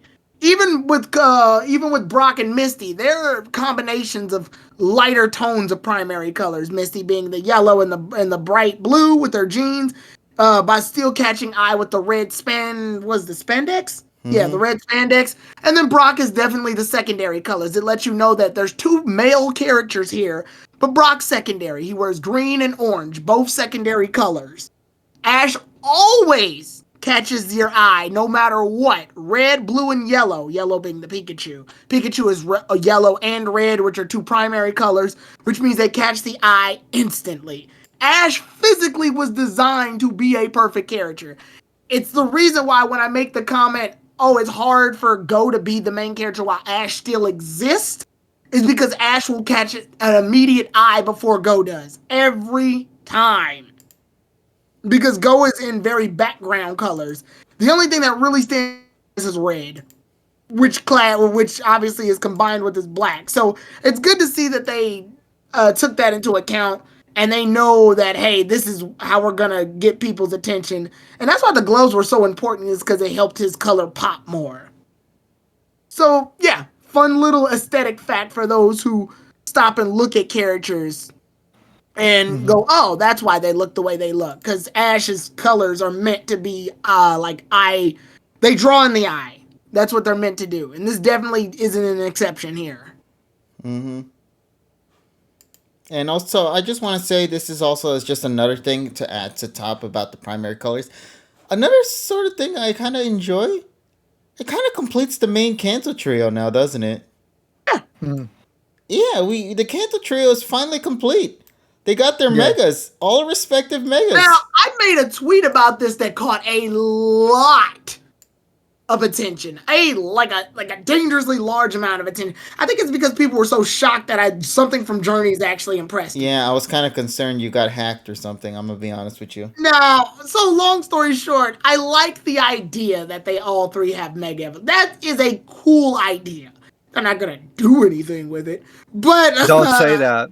No, they're not. They're not. It's gonna be set up. There's not really much they can do with it. You know what this kind of reminds me of? Well, I'll get to that later. It kind of reminds me of the Like Sun and Moon. if they do it, it'll feel like a fanfic more than anything else. But as of right now, because the reason that they brought the only reference we got of them doing it, oddly enough, is after X, Y, and Z. All of it is after X, Y, and Z. The Brock and Misty being able to do it during Sun and Moon, and Ash being able to do it now in Journeys. But I still think it's neat. I do think it's neat that the original trio can Mega Evolve. And I like that they're all on different spots, too. They're not just generic bracelets. Ash got the glove, Brock's got the little necklace, and Misty's got the little, like, hair tie thing. It's kind of cool. Like, that's a pretty neat thing. Is it a series? Is it a series saver? Absolutely the fuck not. It's just aesthetically, it looks cool. Like, this is cool. I like that. That looks nice. Yeah, I just feel it. Good on This is your a Journeys. natural progression. Yeah. I mean, the characters aren't together right now, so you don't get to see all three of them Mega Evolve. But good on your Journeys for making a situation where they can do it. And hey, you might set up for the future. You never know when they And might come back. I'm sure they're gonna wedge in Gary being able to do it too, but yeah, I don't feel weirdly unnatural. We'll see what happens, though. We don't And then really it begs know. the question: why didn't he do it when he fought fucking Moltres? It's true, or maybe he didn't get it at the time. But at that point, who knows? Really, at this, it's Yeah. just something we'll have to wait and find out. I love that Mega Evolution is something that universally stays no matter what. Like, everybody talks shit about Mega Evolution after once Sun and Moon came out because they thought it was obsolete, but it still showed up. It still played a role, and in Journeys, it's still playing a role too. Mega Evolution ain't going anywhere anytime soon, except for in the video games where it's gone. It's dead. Yeah, the anime was like, you took it out, so we'll take out Sword and Shield and bring everything else back. Because that's But yeah, it's neat. It's aesthetically, it's neat to see Ash, Brock, and Misty. They're all in different contexts, which means the Brock and Misty are in Sun and Moon, and Ash was in Journey, so we don't get to see them all three together. But it is cool to see that they all three have it. Now, it does kind of, if you really want to stretch it, show how much they've grown. Yeah. Everybody's evolved, pun intended, in their own respective way. Whether you agree or disagree with the direction the series is currently in, you cannot deny that at least in terms of what we're approaching, it's still a very satisfying feeling. Just for the fact that it kind of solidifies and concludes off for the main Kanto trio. Now, whether this is going to be playing a big role later down the road is something, of course, the trailer kind of hints at. But we'll have to wait and see, because in my head, I thought the Z-Ring was supposed to be that. Z-Ring didn't do that. And Yeah, Z-Ring kind of Z-Ring's just last came and appearance- left. Yeah, Z-Ring's last appearance was flopped. I'm sorry. I don't, KG, I know you're the Sun and Moon fan, but... No, I even said it too. Like, Yeah. I approve of the Z-Move being used. But in terms of, like, what the Z-Ring was attached to, and the Tapu lack Koko of fight, respect in what Tapu it came Koko from. Tapu Koko fight, that wasn't. Yeah. It tried to be something it couldn't. It tried to surpass what it went against before. It couldn't. It didn't necessarily leave a bad impression in terms of the Z move. I was more so disappointed with what little they brought from Sun and Moon to Journeys. Or rather, not even anything at all in Journeys. But that's a discussion for another day. So overall, in terms of the Mega Stone, Mega Ring, and Lucario, I'm perfectly fine with that. I think it's great. I can't wait to see it in action. And that's really as far as it goes, because honestly, I'm going to be honest with you now that this is happening, it's just more so a matter of like now questioning, okay, how consistent is this going to be? Poor Dynamax. Who? You all right back there in the back, Dynamax buddy? That one-time Pikachu fucking G-Max? Okay. No, Okay. Tyrone, let's be fair. He G-Max 2 times. Oh, okay. You okay back there? Nope, still collecting dust. Okay, all right. Yeah, GG's. we'll leave him there for the time being. You didn't even get what? What was that? You didn't get to be used in your own series during the Zacian and Zamaze? Oh, okay. Yeah, D-Max ain't doing that well. Listen, man, just let him there. He's in the corner crying. Don't make him feel any sadder. Yeah, I know. Hey, Crown Tundra. Yeah, right. Well, that depends if that happens. Right. Let's be real here. Here's the thing, though. We got to also think about like how much time this anime has left as well, because we don't know. This could either go for just 1 more year, or this could go for 2 more years. We don't know the extent of this anime, but let's say if it only has 1 year left, there's still a lot of things they got to take care of before we start going even further into the plot. Like, because they set up the Mew project. We still don't know exactly how many points Go needs for the Mew project at this point. We don't know what's going to be cut because, unfortunately, listen, I want to be fair here and also want to understand as well as to why this is the case. We have to understand, unfortunately, the pandemic really played a role in this series. Yeah, we literally hurt a lot. And I want to also be fair with that. Well, yeah, because if you look at the gaps, because this week was no episode, we've already lost like 12 weeks. Mm-hmm. And that's we've lost like episodes. 12 weeks. Yeah, like 12 weeks. Like this episode you're seeing right now. So that's why I say yeah. And to be honest, it would have probably with that being said, that means it probably will cause the anime to last 2 more years because of the conditions that we're in. Well, I don't really know because, none of us know. We don't know if there's a Gen 9 coming or if the Gen 9 is the Hisui region. None of us know what's going to happen for the future. Yeah, we don't know because we don't, because obviously... We're not working with them. The problem is we're talking about a franchise that is not based off of a manga, so there's no, like, clear path. Yeah. It's whatever Game Freak wants to do. And then we have to adapt it for this universe, and then how the fuck is that going to work? Yeah. So it's just gotta wait and see, man. Yeah, that's the thing. It's not like a long running manga series like One Piece or Irumakun, what we always freaking say, where there's the story is already written. You just have to wait until the anime catches up with the manga. Yeah. And in this case, that's not the case. Yeah, and I was about to say, isn't the manga ending soon anyway with Volume 4? The Satoshi and Go Adventure. Yeah, that's gonna. Which is what my indication is to thinking that this series is gonna end next year. Honestly, that's what I'm basing it off on. Because why would they just randomly end the manga? It's such a weird no. And I'm thinking Volume 4 is going to be featuring content that's supposed to be final year related. And that's why I'm assuming next year's going to be the final year. But that's just going off of how stories are structured in manga. And also they're gonna have to take production breaks anyway. Mm-hmm. So they're gonna have to space it out anyway. So there might be a case where the end of the manga might be like 4 or 5 months ahead of the anime. Maybe, who knows? Yeah, we might even get spoiled as to what happened in the fight before the actual anime gets there. Nobody knows. It's just up in the air at this point. We really can't do that. So there's a lot of different factors. There's a lot of, trials and tribulations that the series has have to go through. And to be honest, also, Cynthia, we have freaking. Let's focus on this instead. Alcremies. Alcremies. Terrell already made a pretty good tweet covering that. What, the Alcremies? No, Cynthia.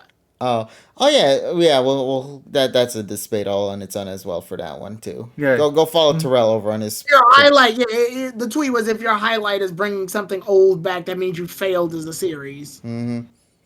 Yeah, but like I said, that'll be its own debate whenever that time comes. Well, When we then, get more into the by routine. by that logic, anybody who reviews old things that means they failed. So it's like, Oh, it's I got the context that Terrell meant. I knew what he yeah, meant. yeah, Man. but It was that's worded weirdly, I guess you could say. yeah, No, it it's is. not But even that it was worded weirdly. I know what he meant.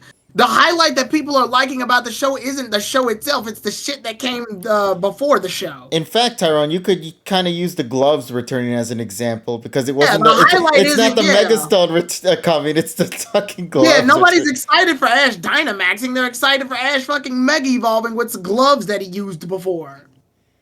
That means you failed at Journeys. You failed to do the thing you were supposed to do, which was have promote the Dynamax, but they didn't do it well.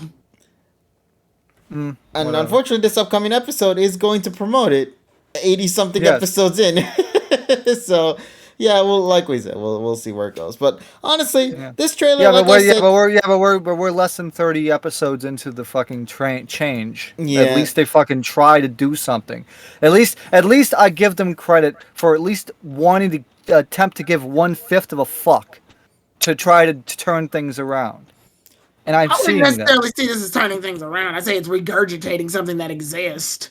and it's No, more so I just mean- wondering how it's going to, No, come to an end. what I'm saying is, like, in my opinion, Sun and Moon had the same issue. Like, it was Yeah, really for you took I till mean, the I third even year. saw the comments during the beginning when a lot of people saw it on Twitter during the scan's release. A lot of people were just like, I'm excited for the gloves because they look cool, but Ash should have was able to use Mega Evolution. A lot of people didn't care.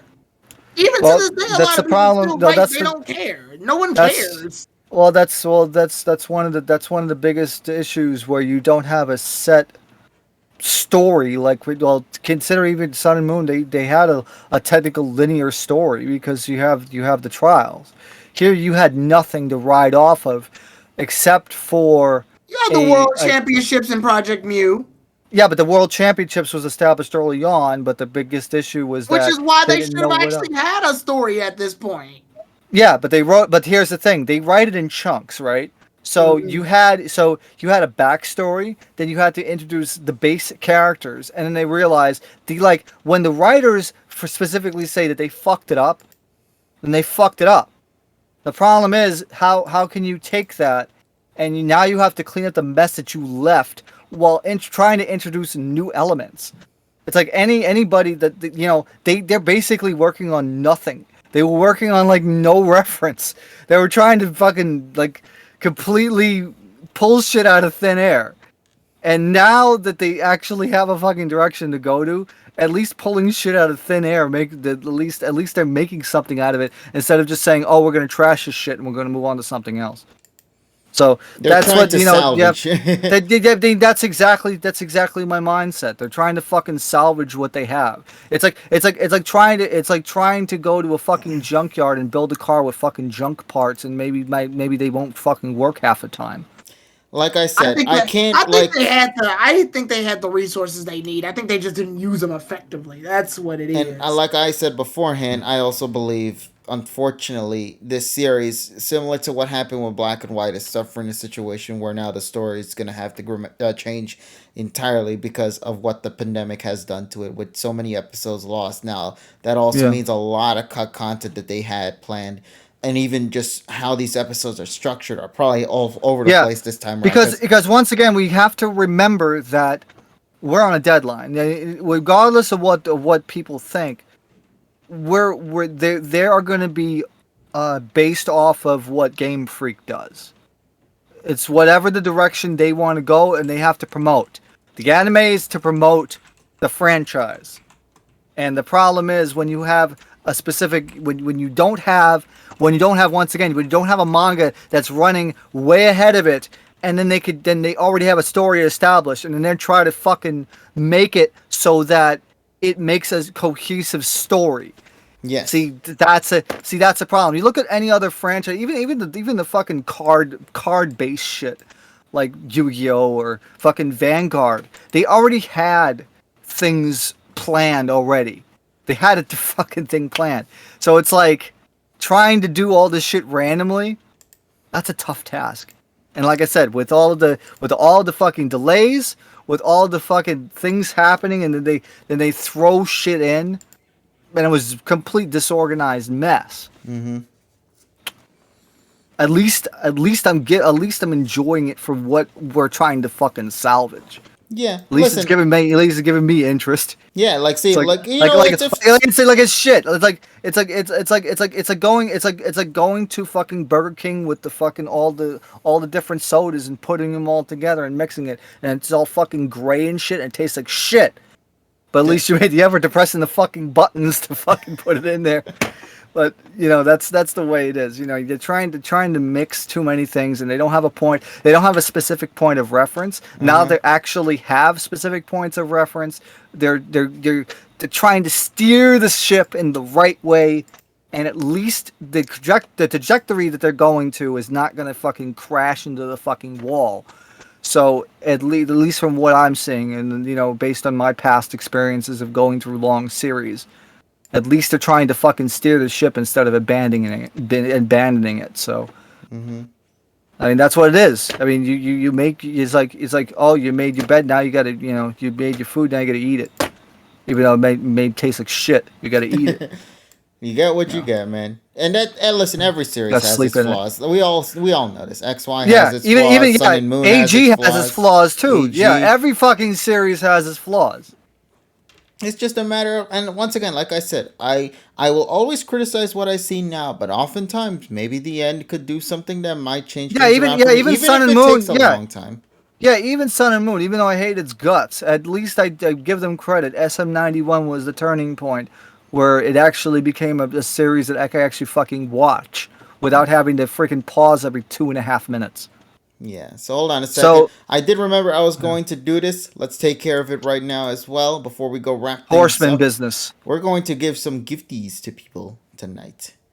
So let's give some gifties, why don't we? Let's do gifties. We're going to gift community some subs for tuning in for tonight and sticking around for the extra time. See, this is what happens when you guys actually stick around, chat. You guys get yourself some gifties. Everybody who's on screen right now just got themselves some free gifts for tonight. Free gifts. So there you go, ladies and gents. We got to see some wonderful, beautiful people for tonight getting it.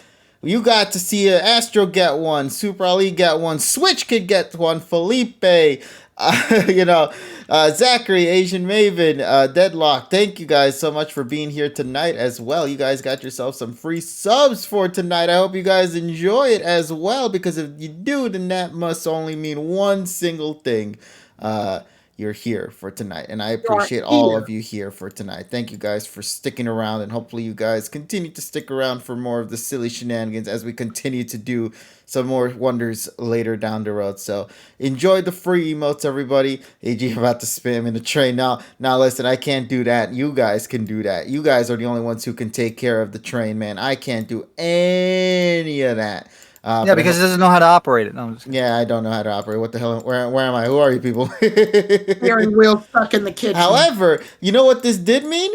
Because I actually helped us get to 35 subscribbles, that means we got a brand new emote slot to open up for you guys, so you can get a brand new emote here on the channel for the future as well. So that's kind of why I did that as well, because I wanted to unlock that emote slot. Now, I think there is one more I can open up, but I need to get to 50 subscribers for that one. And I ain't going to spend any 15 right now for it, right? Even though I should, because we're in the middle of September. So I should do it. Y'all. So here's my suggestion, chat. If you guys want to see this happen tomorrow, where I can donate 15 subscribbles, you need to be here tomorrow, chat, at 8 p.m. Eastern Standard Time, as we are going to be doing, and Tyrone is also going to be doing this on his channel as well, Mario Kart 8 Deluxe. We're going to be having a lot of fun playing Mario Kart 8 Deluxe tomorrow at 8 p.m. Eastern Standard Time. Be here or don't be here, but mainly be here if you want to have some fun. Well, a community can come on in. Y'all can have a good time here tonight. Everybody gets to join in on the shenanigans. If you have Mario Kart 8 Deluxe available on Nintendo Switch, so make sure you go and tune in for that. Wednesday, you'll see more Sword and Shield shenanigans, as well as on Thursday with the Shiny Vulpix hunting. Friday, we're returning with Reaction Night, so I hope to see you guys then and there. This is my schedule for this particular week. I hope you guys are looking forward to the silly shenanigans here. Of course, my pals here in this call will also have their own things to go through during this week, so I will let them take care of that on their respective sides. So, Tyrone, I'll first pass this on to you, and then we'll pass it on to TSS. All right, KG already started it off. Turbo Tuesday. We're doing Mario Kart. Yeah, I changed the alliteration up. So tomorrow's Turbo Tuesday. Mario Kart will be the turbo racing game for Turbo Tuesday. And then on Wednesday, we're going to be doing, hopefully trying to finish Indivisible. That's not a guarantee. That's just a hope. And we're doing that before we get into the Sonic Riders shenanigans. Mm-hmm. And then Thursday, we're more chilling with Sword and Shield. We'll join KG as he shiny hunts. We'll join TSS, Nessa as they Dynamax, along with Terrell, who's building his team. And me, who'll be doing competitive battles to test out teams. And then, obviously, on Sunday, we'll be doing Persona 5 Royal. So that's the schedule we got for this week. All right. What about you, TSS? What you got going on for this week? I'm here to announce a new game. Ooh. So tomorrow, at 7 Eastern, we're gonna do 3 hours of. I'm gonna start the game, Yakuza Kiwami. That's the first game remake with the classic music mod, which means yes, we get to hear the PS2 songs and the Don Quixote theme, because if it's not a Don Quixote theme, it's not a Yakuza game. So that's going to start tomorrow, and then that's going to be my Saturday game starting October 9th. So stay tuned for that. I'm not sure 100% what times I'm going to start doing that on the Saturday, but it's going to probably be in the late afternoon time, and then of course, Friday is going to be, as always, Persona 3 Fest on dub at 9 p.m. Eastern. And that's going to be part 17. We're already 17 parts into the game. But tomorrow, 7 p.m. Eastern, is going to be first part of Yakuza Kiwami. TSS_killer on Twitch, as Donnie has posted. All right. Yeah. Thank you, man, for that. And everybody else, we want to thank you guys so much for tuning in for tonight's session of the PokePod. I hope you guys had a fantastic time here in tonight's session. And if you did, please make sure to let us know. Always stick around. Follow us every single day here on this channel at KG Prestige. Thanks again, everybody, for all your love and support. We managed to still hit 35 subs. We still managed to do quite a lot. Let's keep that number rolling. If we can get to 50, guys, we will be able to see the big final emote slot unlocked for us, and you'll get all these cool emotes to use, even if I have to be the one to do it or somebody else will take care of it. No, for a fact that this will indeed happen, though, and I hope that we'll get to see it happen, man. I'm excited. So yeah, that's all I gotta say on that, man. But thanks again, everybody, for tuning in for tonight. I hope you guys had a fantastic night. My name is KG Prestige. Here with me are my pals Tyrone the God 3, TSS Killer, and our guest for the week as well, Professor Alex Silver. Make sure to follow him on a respective account as well over on YouTube and on Twitter. Much appreciated for that. And we will speak with all of you guys later in whatever video we make. Take care, everybody. And as always, do me a solid. And please, as always, have yourselves an awesome day.